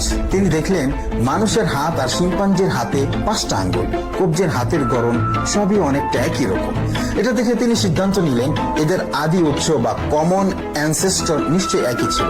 এই যে ফ্যালাসি ইউজ করতেই আছে সে। ডারউইন কখনো এই জাস্ট একটা হাত দেখে এই সিদ্ধান্ত নেন নাই, তিনি অনেকগুলা প্রজাতির মধ্যে এই জিনিসটা দেখছেন, শত শত প্রজাতির মধ্যে দেখছেন। সে ওগুলা থেকে এই সিদ্ধান্তে পৌঁছাইছিলেন যে আমাদের হয়তো একটা কমন পূর্বপুরুষ আছে, তখন সেটা হাইপোথিসিস ছিল। এখন আমরা জানি যে অবশ্যই আছে, এবং আধুনিক বিজ্ঞান দিয়ে সেটা আমরা জানি, অথচ আপনি সেইটা ইউজ করে নাকি ভুল প্রমাণ করবেন। অথচ আমি দেখতেছি আপনি ডারউইনের কথার ফ্যালাসি বানায় সেটার ইউজ করতেছেন, 250 বছর আগের কথা আপনি ইউজ করতেছেন, তাও ভুলভাবে ইউজ করতেছেন, কুযুক্তি বানায় ইউজ করতেছেন। একটা হাত দেখে ডারউইন এরকম সিদ্ধান্তে পৌঁছাবো, আপনার এটা কেমনে মনে হয়? একজন বিজ্ঞানীর কি মাথায় ব্রেইন নাই যে একটা হাত দেখে সে সিদ্ধান্তে পৌঁছায় যাবো? সে জাস্ট এই জায়গায় একটা লাইন ইউজ করে দিছে ডারউইনের বই থেকে, যেটার কোনো মানেই হয় না, কারণ তার বই এরকম শত শত প্রজাতির মধ্যে মিল দেখাইছেন তিনি, যে মিল সেন্স বানায় না, সেই মিলেরও সেইগুলারও মিল পাইছেন তিনি, যেটা অবভিয়াসলি বিবর্তনের প্রমাণ করে, কারণ সৃষ্টিকর্তা ননসেন্স কিছু তৈরি করবেন না আমাদের জন্য। কিন্তু সমস্যাটা হলো আজকের বিজ্ঞান হাড়ের বাইরের সৌন্দর্য দেখে বিচার করে না, অবভিয়াসলি করে না, তারা বিচার করে ইঞ্জিন বা ডিএনএ দেখে। হ্যাঁ অবশ্যই, আর ডারউইন এটা ভালো করে জানতেনও। আপনার কাছে যদি একটা মার্সিডিজ গাড়ি থাকে, আবারও সেই একই গাড়ির উদাহরণে তারা যাবে, আমি জানি তারা ওই 50 বছর আগের উদাহরণগুলো ইউজ করতে থাকবে এখন। আর একটা টয়োটা গাড়ি থাকে, আপনি দেখবেন দুটারই চাকা আছে, স্টিয়ারিং আছে, এমনকি ইঞ্জিনের কিছু ছোটখাটো পার্টস মিলও থাকতে পারে। তার মানে কি এই যে মার্সিডিজ গাড়িটি টয়োটা কারখানা থেকে তৈরি হয়েছে? অবশ্যই না, দুটোই গাড়ি, তাই কিছু সাধারণ মিল থাকতে পারে, এটাকে বলে কমন ডিজাইন, কিন্তু দুটো আলাদা কারখানা থেকে বের হয়েছে। ডারউইন ঠিক এই ভুলটাই করেছিলেন। ডিজাইন কমন বলে কি এই যে সেগুলা বিবর্তিত হয় নাই? দেখেন, যদি এমন হইতো যে জাস্ট ডিজাইন গুলাই এক, বর্তমানে প্রাণীগুলাই জাস্ট এক্সিস্ট করে, তাইলে বলা যাইতো যে ইয়েস একটা সৃষ্টিকর্তা সেগুলারে কমনলি ডিজাইন করছেন। বাট আমরা তো তা দেখতেছি না, আমরা দেখতেছি যে আমরা যত ইতিহাসের দিকে যাইতে থাকি তত হইতাছে কম জটিল প্রাণী, ইতিহাসের উপরের দিকে গেলে বেশি জটিল প্রাণী, যত নিচের দিকে যায় তত কম মিস্টেক, উপরের দিকে বেশি মিস্টেক। তারপর মিস্টেক গুলার মধ্যে প্রত্যেকটা প্রাণীর মিল আছে যতক্ষণ পর্যন্ত তারা ইভলিউশনারি হিস্ট্রিতে একত্রে ছিল, যতক্ষণ পর্যন্ত তারা আলাদা হয়ে গেছে তখন আর মিল নাই। যেগুলো সেন্স মেক করে না সেগুলার মধ্যে আমরা মিল খুঁজে পাই, এবং সেগুলা যেই সময়ে বিবর্তন প্রেডিক্ট করে ঠিক সেই সময়ের সাথেই fossil evidence, molecular evidence behavioural evidence সবকিছু মিলা যায়। কেন মিলা যায়? এটা কি মার্সিডিজ টয়োটার জিনিস? মার্সিডিজ টয়োটা কি কোনো জীব? সেগুলা কি কোষ দিয়ে তৈরি? সেগুলা কি কোনো ফান্ডামেন্টাল ম্যাটারের তৈরি যে সেগুলা নিজেদের বিভাজিত করতে করতে বড় হতে পারে? অবভিয়াসলি সেগুলা আমাদের শরীরের চেয়ে বেশি কমপ্লেক্স না, বাট কমপ্লেক্স হওয়া না হওয়ার সাথে বিবর্তিত হওয়া না হওয়ার সম্পর্ক নাই। কারণ বিবর্তন হওয়ার জন্য একটা সিস্টেম লাগে, একটা গ্র্যাজুয়াল সিস্টেম লাগে। গ্র্যাজুয়াল সিস্টেমে ট্রায়াল এন্ড এররের মাধ্যমে ভুল সঠিক এরকম ভাবে এটা বিবর্তিত হইতে থাকে। অন্যদিকে টয়োটা মার্সিডিজ তো একটা কোষ থেকে জন্মাইতে পারে না, সেটা তো একটা সিস্টেম দিয়ে জন্মায় না। সেটার প্রত্যেকটা পার্টস আলাদা আলাদা জায়গা থেকে জোড়া লাগাইতে হয়। এই কারণে কোনো প্রাণীর কিন্তু চাকা নাই, প্রত্যেকটা প্রাণীর পা আছে কিন্তু চাকা নাই। কারণ চাকা থাকলে যেটা হইতো সেটা আলাদা একটা পার্ট হয়ে যাইতো, সেটা আমাদের শরীরের সাথে জন্মাইতেই পারতো না, তাই না? সেটা আমাদের শরীরের সাথে গ্রোই হইতে পারতো না। সো জীবের বিবর্তন হয়, ওই গাড়িগুলার তো বিবর্তন হয় না। এখন জীব অজীবের যে বৈশিষ্ট্য, তাদের মধ্যে পার্থক্য কি, অজীব থেকে কেমনে জীব আসলো সেটা ভিন্ন ব্যাপার, সেখানে আমি পরে যাবো। এগুলা নিয়ে আমি ভিডিও বানাবো বলছি তো, বাট তাদের যে উদাহরণটা সেগুলো একদম ফালতু উদাহরণ, এগুলার কোনো মানে হয় না। আর সেইটা দিয়ে কেমনে তার নিজের সৃষ্টিতত্ত্বটা প্রমাণ করে সেটাও আমি জানি না। তিনি শুধু বাইরের হাড়ের মিল দেখে ধরে নিলেন সব প্রাণী একই কারখানা থেকে আসছে। তিনি জাস্ট একটার হাড় দেখে মিলান নাই, শত শত প্রাণীর হাড় দেখে তিনি স্পেকুলেশন করছেন। তিনি এটা একদম জোর দিয়ে বলেনও নাই যে এটাই সত্য, ঠিক আছে? সেটা যে এইটাই সত্য সেটা আমরা পরে বুঝতে পারছি, সেটা আমরা আধুনিক বিজ্ঞানের মাধ্যমে বুঝতে পারছি। কিন্তু আপনি কোনে আধুনিক বিজ্ঞানের মাধ্যমে কখন আপনি এটা ভুল প্রমাণ করলেন? আপনি তো করলেনও না, লাইক করতে তো পারবেন না, বাট করলেনও না। সো মিথ্যা কথা কেন বললেন? সবচেয়ে বড় ধরাটা ডারউইন খেলেন ডিএনএর কাছে। এই যে তিনি জাস্ট বলতে আছে ডারউইন ভুল করলেন, সে নিজে যদি জানতো সে কি পরিমাণ ভুল করছে। ও মাই গড, ডারউইন ধরা খেলেন, ভুল করলেন। লাইক সিরিয়াসলি, আপনি যে এখন ধরাটা খাইতেছেন আমার সামনে, আপনি বুঝবেন যে আপনি কত বড় ধরাটা খাইছেন। আপনার এই ভন্ডামি এখন ছুটে যাব। আজকের বিজ্ঞানীরা যখন মানুষের ডিএনএ আর শিম্পাঞ্জির ডিএনএ আলাদা করে মাইক্রোস্কোপের নিচে রাখলেন, তখন দেখা গেল আকাশ পাতাল তফাৎ। পুরাই মিথ্যা কথা, এটা পুরাটাই মিথ্যা কথা। আমাদের জানা জ্ঞানের পুরা উল্টাটাই সে বলতেছে। মানুষ আর শিম্পাঞ্জির ডিএনএতে সবচেয়ে বেশি মিল আছে বর্তমানে যত জীব জীবিত আছে তার মধ্যে 98.8% মিল। আপনি বুঝতে পারতেছেন সে কত বড় মিথ্যা কথাটা বললো? এই ফ্যাক্ট তো বাচ্চারাও জানে এখনকার দিনে।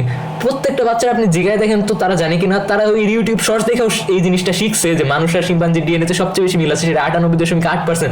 সে কেমনি কথাটা বইলা বসলো যে মাইক্রোস্কোপের নিচে আমরা নাকি দেখছি? লাইক সিরিয়াসলি, সে পুরা মিথ্যা কথা বলতেছে কনফিডেন্টলি, অ্যাজ ইফ আপনারা জাস্ট এই জিনিসটারে বিশ্বাস করে নেবেন। সিরিয়াসলি, মানুষের শরীরের ভেতরে যে জিনের তথ্য বা কোড আছে তা শিম্পাঞ্জির সাথে মেলে না। সে জাস্ট বলতেই আছে মিলে না। যদি আমরা একই উৎস থেকে আসতাম তাহলে আমাদের ডিএনএ নকশাটাও একই হওয়ার কথা ছিল। অবভিয়াসলি একই, এবং যেই জায়গায় মিস্টেক আছে সেই জায়গাতে আমাদের আর শিম্পাঞ্জির মধ্যে অনেকগুলো ন্যানোকে মিল পাওয়া গেছে। যেই ন্যানোগুলার ডিএনএর জায়গাটাও একই, সেগুলা যে সময়ে মিল থাকার কথা, যে সময়ে সেই মিউটেশনগুলো হয়েছে সেইটাও আমাদের সাথে মিলা গেছে। ভাইরাসের যে এফেকশনগুলো ছিল সেগুলো আমরা যতদিন একত্রে ছিলাম সেইটাও মিলা গেছে, যখন আলাদা হয়ে গেছি তখন আর মিলে না। আমাদের যে লেজের ডিএনএ সেটা এখন আমাদের ভিতর রয়ে গেছে, এইটার মধ্যেও মিল আছে। যেগুলা থাকার কথা সেটাও মিল আছে, যেটা না থাকার কথা সেটাতেও মিল আছে। কোন জিনিসটায় মিল নেই আমি কি সে? একটা মানুষ যখন আপনার বাচ্চাকালে ফেইরি টেল শোনাইছে না, পরীদের গল্প, সেগুলা শোনার সময় আপনি মানে জানতেন তো সেগুলা মিথ্যা, তাই না? এই ভিডিওটা দেখে সেই ফিলটাই পাইতেছে। লাইক আমার মনে হইতেছে সে যেন আমার এই স্বপ্নপুরীর গল্প শোনাইতেছে, লাইক জাস্ট গল্প শোনাইতেছে অন্য একটা বাস্তবতার থেকে, জাস্ট ইউ নো। কিন্তু ডিএনএ বলছে আমাদের দুজনকে তৈরি করার ব্লুপ্রিন্ট বা মাস্টার প্ল্যান একদম আলাদা, একদম আলাদা, একদম আলাদা। বাহ, কত সুন্দর কথা। এই যে সে বললো একদম আলাদা, এটা তো তার নিজের কথার সাথে সাংঘর্ষিক। সে যে বললো তাহলে নকশার মধ্যে তো কোনো মিলই নাই। সো কেমনে একজন মানুষ এই কথা বলতে পারে? প্রত্যেকটা জীবের ডিএনএতে মিল আছে, প্রত্যেকটা। ঠিক বিবর্তন যেরকম প্রেডিক্ট করছে ঠিক সেই জায়গাতেই মিল আছে। আসলে ডারউইন যখন তার তথ্যগুলো দিয়েছিলেন তখন বিজ্ঞান আজকের মতো এত উন্নত ছিল না। তার হাতে কোনো শক্তিশালী মাইক্রোস্কোপ ছিল না, ছিল না ডিএনএ সিকোয়েন্সিং করার মতো আধুনিক প্রযুক্তি। আবার বললাম না, সে হইতেছে বাস্তবতার ইউজ করে বাস্তবতার বিপক্ষে বলার চেষ্টা করতেছে। লাইক সূর্য পূর্ব দিকে উঠে তাই সূর্য পূর্ব দিকে উঠে না, দিস কাইন্ড অফ থিং।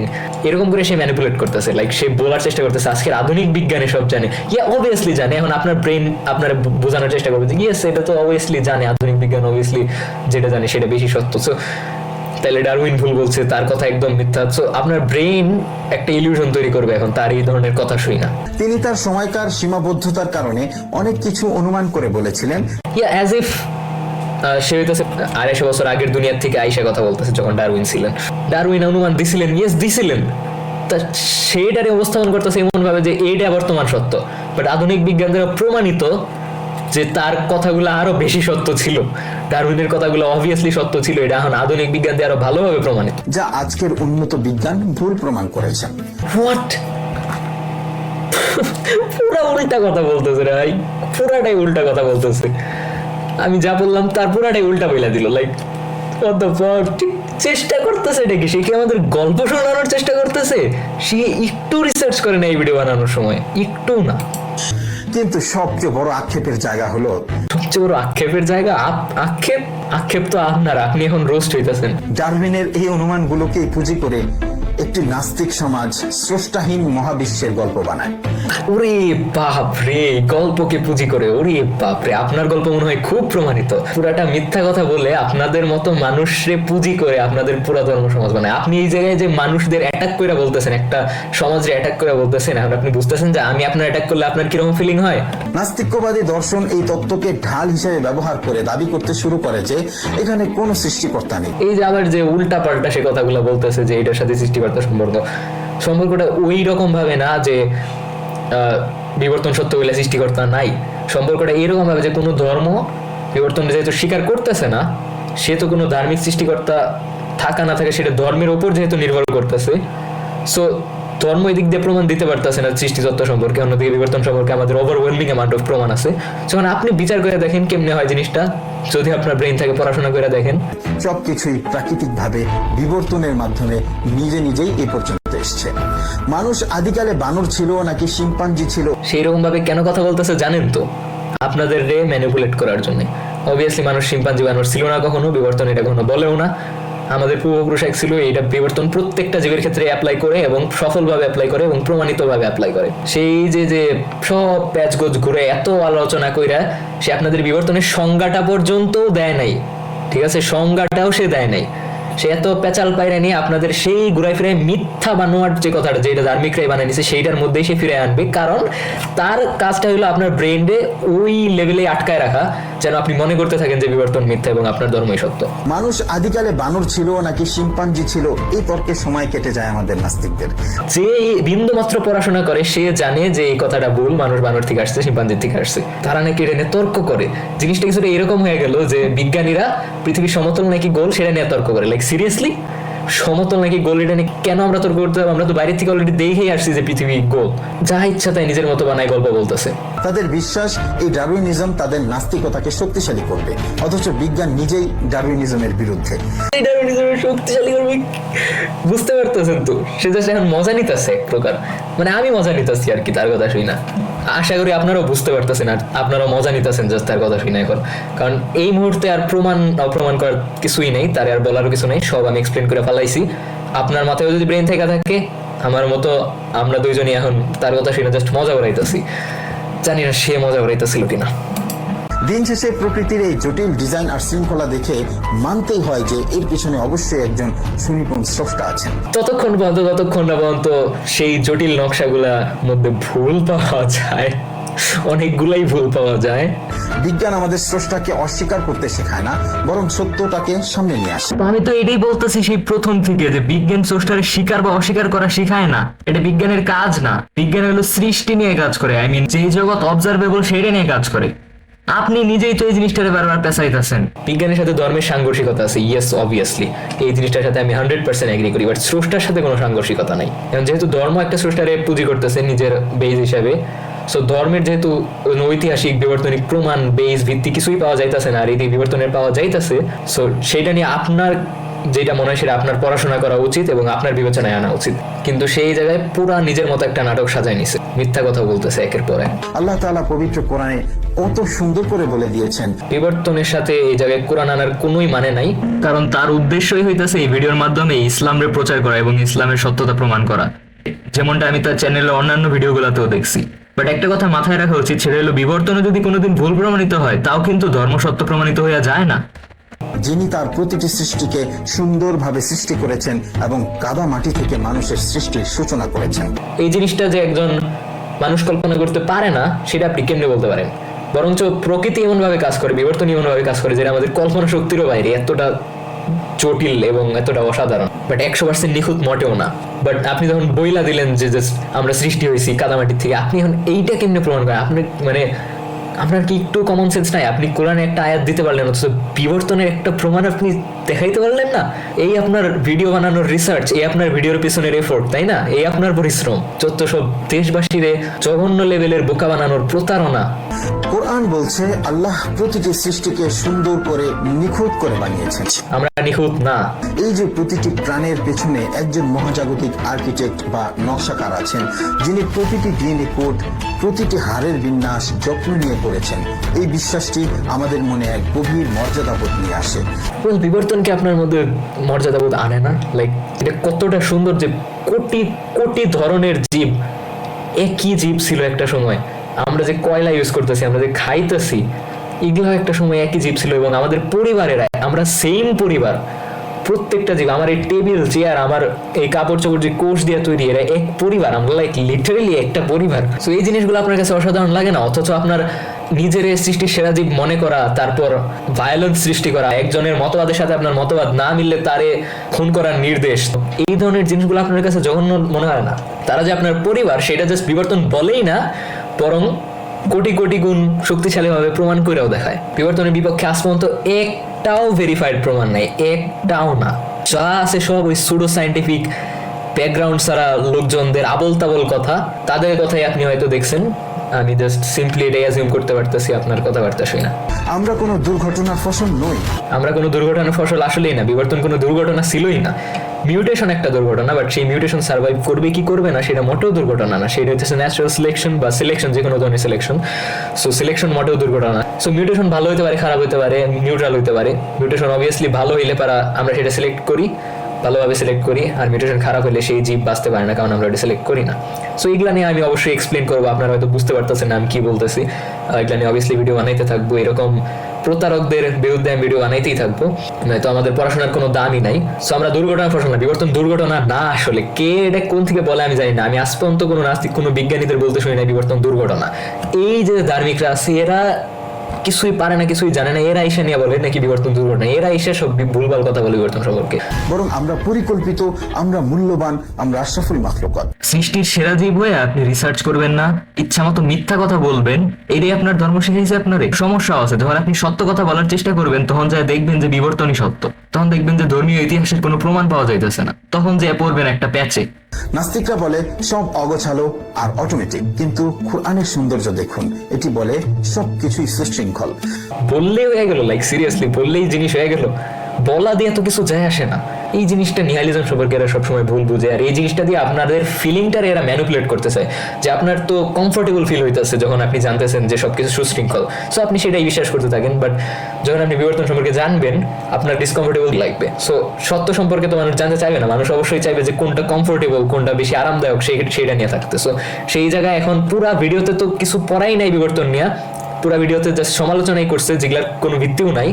এখন তারা আপনারে সেফ ফিল করাইতেছে পুরো ভিডিওটা দেখানোর পর, আপনার এমন ভাবে সেফ ফিল করাইতেছে যেন আপনি এখন আটকেই থাকেন এই জিনিসটার সাথে, তার সাথে তারে যেন আপনি ফলো দিয়ে রাখেন, আপনি যেন বিবর্তনের বিপক্ষে সবসময় আটকে থাকেন, আপনি যেন নিজের ধর্ম নিয়ে সবসময় পড়ে থাকেন। এখন সে আপনারে কমফোর্টেবল ফিল করাইতেছে যে আপনি তো তার সাথে এই 7 মিনিটের ভিডিওটা দেখলেন, পুরো জার্নিটা করলেন, সো এখন আপনারে একটু শান্তনা দিতেছে। এটা কিন্তু মানে সেই লেভেলের সাইকোলজিক্যাল হ্যাক। আর আমি যেহেতু সাইকোলজি নিয়ে অনেক পড়ি, আমি এটা বেশ ভালো করেই জানি। সো এই যে ভিডিও শেষে এই ধরনের কমফোর্ট দেওয়া, এগুলো হইতেছে এক ধরনের সাইকোলজিক্যাল হ্যাক। এটা প্রত্যেকটা ক্রিয়েটর যারা জানে যে তাদের কন্টেন্টে সন্দেহ আছে, তারা এটা ইউজ করে। প্রত্যেকটা ক্রিয়েটর যারা জানে তারা কোনো রিসার্চ না করে কন্টেন্টটা বানাইছে, তারা এই ধরনের হইতেছে কমফোর্ট মোডটা ইউজ করে। ধরে নেন যে আমি একটা ভিডিও বানাইলাম, কোনো রিসার্চ করি না, ঠিক আছে? সো এইরকম একটা অবস্থায় আমি ভিডিও শেষে বইলা দিলাম যে জিনিসটা জাস্ট ফর এন্টারটেইনমেন্ট পারপাস, আমি জাস্ট বললাম জিনিসগুলো, আমার মতবাদ এগুলা, আপনারা আপনাদের মতো চিন্তা করে দেখতে পারেন। এখন আপনি তো চিন্তা করবেনই না, এখন আমি আপনার একটা কমফোর্টেবল পজিশন দিয়ে দিলাম যে এই জিনিসগুলো আমার চিন্তা। সো আপনার ব্রেন তো আর সেটা জানে না, আপনার ব্রেন মনে করতে থাকবে আমি যেগুলো বলছি সেগুলাই মনে হয় সঠিক, কারণ আপনার ব্রেন জীবনে সার্চ করে দেখবে না যে আমার কথা সঠিক কি সঠিক না। সো এরকম ভাবে আপনার একটা কমফোর্টেবল পজিশনে আমি রাইখা দিলাম, বাট আমি কিন্তু কিছুই রিসার্চ করি নাই ভিডিও বানানোর জন্য। সো সেও সেই সেম জিনিসটা করতেছে, সে বিন্দু মাত্র রিসার্চ করে নাই, এখন পুরাটা মিথ্যা বানোয়াট কল্প বানায় আপনার একটা কমফোর্ট জোনে রাইখা দিতেছে, যাতে আপনি সেখান থেকে বের না হন, যাতে আপনি জীবনে প্রশ্ন না করেন যে কোনটা সত্য আর কোনটা মিথ্যা। আশা করি জিনিসটা বুঝতে পারছেন। মহাবিশ্বের প্রতিটি গ্রহ, তারা থেকে শুরু করে কোষের ক্ষুদ্রাতি ক্ষুদ্র অণু সবকিছুই আল্লাহর নিয়ন্ত্রণে। এই বিশ্বাসটি একজন মানুষকে চরম বিপদেও শান্তি দেয়। বিপদে অবভিয়াসলি শান্তি দেয়। আর আমি এটার কথাই বলতেছি যে একটা জিনিসে যখন আপনি কমফোর্টেবল হয়ে পড়বেন তখন আপনি সত্যরে সবসময় অস্বীকার করবেন। এই জায়গায় একটা প্রমাণও নাই আপনার সৃষ্টিতত্ত্বের, অথচ আপনি যখন এগুলো বিশ্বাস করবেন আপনার এত শান্তি লাগবে, এত কমফোর্ট ফিল হবে যে আপনি সেটাই বিশ্বাস করতে থাকবেন। সো সে এই জায়গায় সেটারই সুযোগ হাতে নিতেছে। বাট একটা মানুষ যখন সত্য জানতে জানতে একটা পর্যায়ে পৌঁছা যায় তখন সে জানে যে কোনটা সত্য আর কোনটা কমফোর্ট জোন। যেমনটা আমি পার্থক্য এখন করতে পারতেছি, বাট সে পারতেছে না, তার ব্রেনে সেই পার্থক্য করার ক্ষমতা এখনো তৈরি হয় নাই। সে জানে সে একা নয়, সে এমন এক সত্তার অধীনে যে মহাবিশ্বের সবকিছু নিয়ন্ত্রণকারী। দেখেন, সে যেটাই বিশ্বাস করুক না করুক, আপনারা যেটা বিশ্বাস করেন না করেন, সেইটা নিয়ে আমার সমস্যা না। বাট আমি জাস্ট একটা জিনিস পয়েন্ট আউট করে দিতে যাইতেছি ক্লিয়ারলি, সেটা হলো সে আপনার ভিডিওর শেষের এই 1 মিনিটটাতে পুরাই একটা কমফোর্ট জোনে ঢুকাই দিছে। সে আপনার এমন এমন উক্তি, এমন এমন আয়াত, এমন এমন কথা শোনায় দিল যাতে আপনি এখন থেকে সর্বদাই একটা শান্তির মধ্যে থাকেন, আপনার জন্য আর প্রশ্ন করার ইচ্ছাই না জাগে। সে আপনার ঘুম পাড়াই দিল এক প্রকার। সবশেষে আরো বইলা রাখি যে আমরা কিন্তু নিজের চোখে বিবর্তন হইতে দেখছি। যেমন ব্যাকটেরিয়া গুলা দিনে 1 ডজন জেনারেশন তৈরি করতে পারে, সেইখানে আমরা তাদের বিবর্তন দেখতে পাই। ক্যান্সার এবং ভাইরাস বিবর্তনের মাধ্যমে শক্তিশালী হয় এবং এগুলোর বিরুদ্ধে যে ভ্যাকসিন এবং অ্যান্টিবায়োটিক তৈরি করা হয় সেগুলো বিবর্তনের মাধ্যমেই তৈরি করা হয়। আমরা যত ধরনের খাবার খাই এবং যত ধরনের পশু পালন করি, বিড়াল কুকুর সহ এই সবকিছুই আমরা নিজেরাই হাইব্রিডাইজেশন বা আর্টিফিশিয়াল সিলেকশনের মাধ্যমে বিবর্তিত করাই এই পর্যন্ত আনছি। সেগুলো কিন্তু এর আগে প্রকৃতিতে এক্সিস্ট করতো না। মানুষের বিবর্তন এখনো হইতেই আছে, বাট বিবর্তন খুবই ধীরে ধীরে হয় এবং সেগুলোরও প্রমাণ আছে। সো এরকম অনেক জিনিস আছে যেগুলো আমি পরবর্তীতে ভিডিও বানাবো। ও ওয়েট, সেই জায়গায় আরো কয়েকটা ছবি দিছে বিবর্তনের বিরুদ্ধে তার প্রোফাইলে, যেটা দেখে আমি জাস্ট হাসতেছি। সেই জায়গায় ডেভিড বার্লিংকে একটা কোট দিছে যারা আমি চিনিও না। সো ডেভিড বার্লিংস্কি গত শতাব্দীর একজন বৈজ্ঞানিক জার্নালিস্ট ছিলেন যিনি বিজ্ঞান নিয়ে লেখালেখি করতেন। তিনি কোনো রিসার্চার বা বিজ্ঞানীই না, তিনি বিবর্তনের বিরুদ্ধে কাজ করার পাশাপাশি সুডো সায়েন্স নিয়েও কাজ করতে। আর এইসব ধার্মিকরা এদের কথারে বিশ্বাস করে, এদের উক্তি আপনাদের সাথে শেয়ার করে, অথচ যারা অ্যাকচুয়াল বিজ্ঞানী তাদের কেউই বিবর্তনে রিজেক্ট করে না এবং তাদের নিয়ে এরা জীবনেও পড়াশোনা করে না। জাস্ট চিন্তা করে দেখছেন এরা কতটা মিথ্যার আশ্রয় নেওয়া থাকে আর আপনাদের বোকা বানায়। ধর্মকে এদের মিথ্যা কথা বলা শিখায়, লাইক আপনারা এদের জীবনে এই বিন্দু মাত্র প্রশ্ন করেন না, কারণ সেটা আপনার বিশ্বাসের সাথে মিলা যায়। সো এই মানুষটা এসে নিয়ে নাকি বলছে যে ডারউইনের তত্ত্ব ভবিষ্যৎবাণী করতে ব্যর্থ হয়েছে। সিরিয়াসলি? ডারউইন নিজের জীবনে পর্যন্ত দেখে গেছে তার তত্ত্ব ভবিষ্যৎবাণীতে সফল হয়েছে। এই ব্যক্তিটা কবে এসে এই কথাটা বললাম বুঝলাম না কাহিনী। লাইক সে কি অন্য ইউনিভার্স থেকে আসছে নাকি? তার ইউনিভার্সিটি কি ডারউইন অন্য কেউ ছিল নাকি যে তার তত্ত্ব প্রমাণিত হয়নি? অবভিয়াসলি এটা প্রমাণিত হয়েছে ডারউইনের জীবনকালে এবং ডারউইনের তত্ত্ব দেওয়ারও 5 বছর পর। আমরা যখন প্রথম আর্কিওপটিক্সের প্রমাণটা পাইলাম, যেটা হইতেছে মূলত পাখিদের একটা পূর্বপুরুষ, তখনই আমরা লাইক অবাক হয়ে গেছিলাম। এত এত প্রমাণ মানে ডারউইন তত্ত্ব দেওয়ার পর থেকে আমরা জাস্ট পাইতেই আসি আর পাইতেছি। ওয়েল, পরবর্তীতে আমরা আর্কিওপটিক্সের আরো 14টা ফসিল এবং একটা পালকও পাইছিলাম এবং পাশাপাশি অন্যান্য পাখিদের পূর্বপুরুষের ফসিল তো আছেই। এই মানুষটা কবে এসে নিয়ে কথাটা বললো আমি বুঝলাম না কাহিনী। এই মানুষটার সায়েন্টিফিক কমিউনিটিতে দেখাও যায় না, কখনো দেখা যাবেও না, কারণ তার সে যেটা বলছে সেটা মিথ্যা। আর এই কন্টেন্ট ক্রিয়েটররা এরা এই মিথ্যারে পুঁজি করেই আপনাদের ধর্মীয় আবেগকে কাজে লাগে, যাচ্ছা তাই বলা শুরু করে। সো এটা একটা মিথ্যা। আর সে হয়তো সেই জায়গায় আবার হইলো বিবর্তন নাকি রূপকথার উপর দাঁড়িয়ে আছে। আপনার সৃষ্টিতত্ত্বের কাহিনী খুব প্রমাণিত, তাই না? সেইটা রূপকথা না, সেইটা খুব একদম প্রমাণিত হয়ে উল্টাই গেছে, তাই না? ইনফ্যাক্ট আমাদের কাছে অনেকগুলো প্রমাণও আছে যে এগুলো আসলে রূপকথার গল্প ছিল। একটাও ভেরিফাইড প্রমাণ পাওয়া যায় না, আর বিবর্তনের বিপক্ষেও একটা ভেরিফাইড প্রমাণ পাওয়া যায় না। পড়াশোনা করেন, আরেকজনের উক্তি উঠায় নিয়ে পোস্ট করেন তত্ত্ব সব। আর তারপর সে হইতেছে বার্নার হাইজেনবার্গের একটা উক্তি দিছে। ওয়েল, হাইজেনবার্গ আসলে এরকম কোনো উক্তি কখনো দেনও নাই, সে আবারও মিথ্যা কথা বলছে।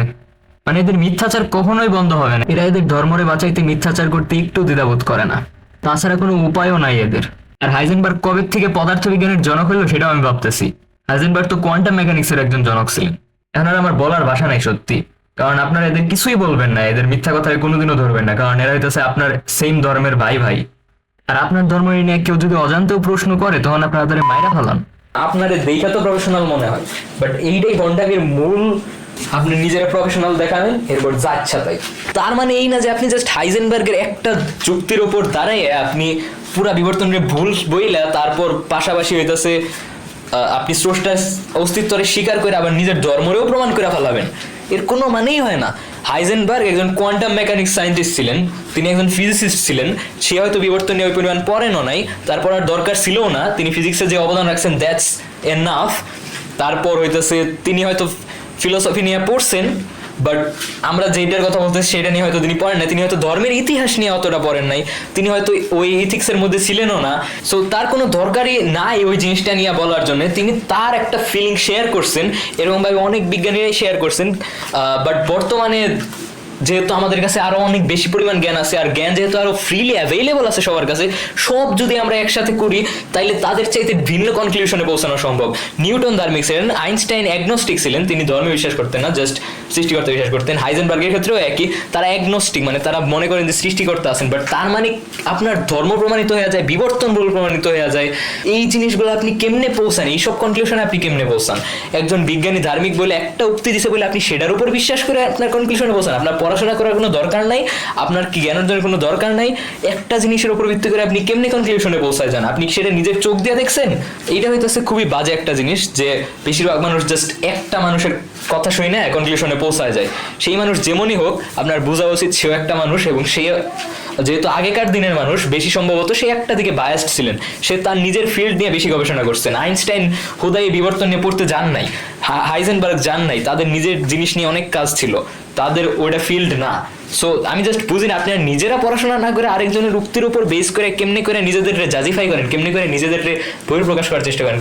সো এই একটা উক্তি আপনারা যেমনভাবে শেয়ার করেন, মনে হয় যে আপনারা সেটা দিয়ে একটা বিশাল বড় সত্যতা এস্টাবলিশ করার চেষ্টা করতেছেন, মনে হয় যে লাঠি দিয়ে আপনি মাটিতে মারবেন আর আপনার সত্যতা প্রতিষ্ঠা হয়ে যাইব। অথচ সত্যতা আসে হইতেছে প্রত্যেকটা জিনিসের জ্ঞানের সম্মিলিত রূপ থেকে, যেটা হইতেছে আপনার ভিতর তৈরি হয়। So just it's stupid. এই লেভেলের চিন্তা ভাবনা যেটা আমি করতেছি আর আমি বলতেছি, সেটা আপনার থাকা উচিত। সো লাস্টলি তার চ্যানেল সম্পর্কে একটু রিভিউ দেওয়া যাক। সো আমি দেখতে পেলাম তার নাম হইতেছে উসাইদ মোহাম্মদ। আমি তার সকল ভিডিওগুলো দেখছি, খুব একটা বেশি ভিডিও ছিল না। সো আমি এটা বলবো না যে আমি তার ভিডিও থেকে নতুন কিছু শিখি নাই, অবশ্যই আমি নতুন নতুন ইনফরমেশন জানছি, কিন্তু সমস্যা সেইটা না, মানে তার ভিডিও বানানোর উদ্দেশ্য ইনফরমেশন শেয়ার করা না।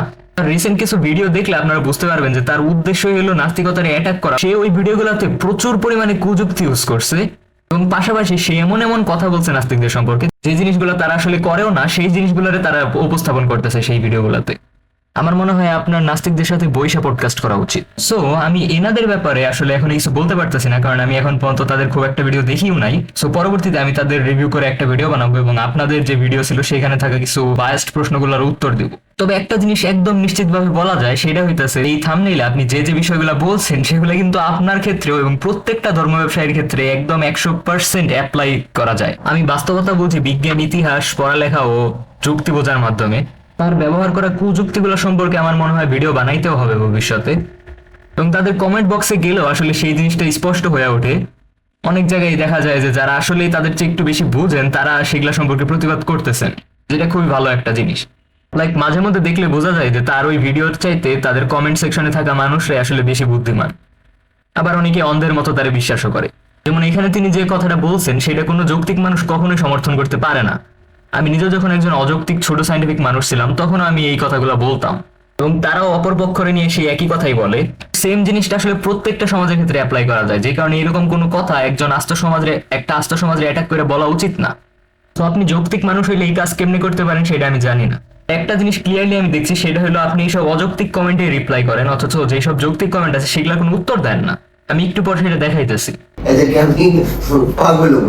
যারা সমাজে সবচেয়ে বেশি পড়াশোনা করে, যারা সবসময় সত্য কথাই বলে, যারা বৈজ্ঞানিক পদ্ধতিতে প্রত্যেকটা জিনিসের ভেরিফাইড প্রমাণ আপনাদের সামনে উপস্থাপন করে, এবং যাদের আবিষ্কার দ্বারা আপনারা সারাদিন চলতেছেন, তাদের আপনারা পাগল বলেন। এই জিনিসগুলো কিন্তু সবার ক্ষেত্রে কখনোই প্রযোজ্য না।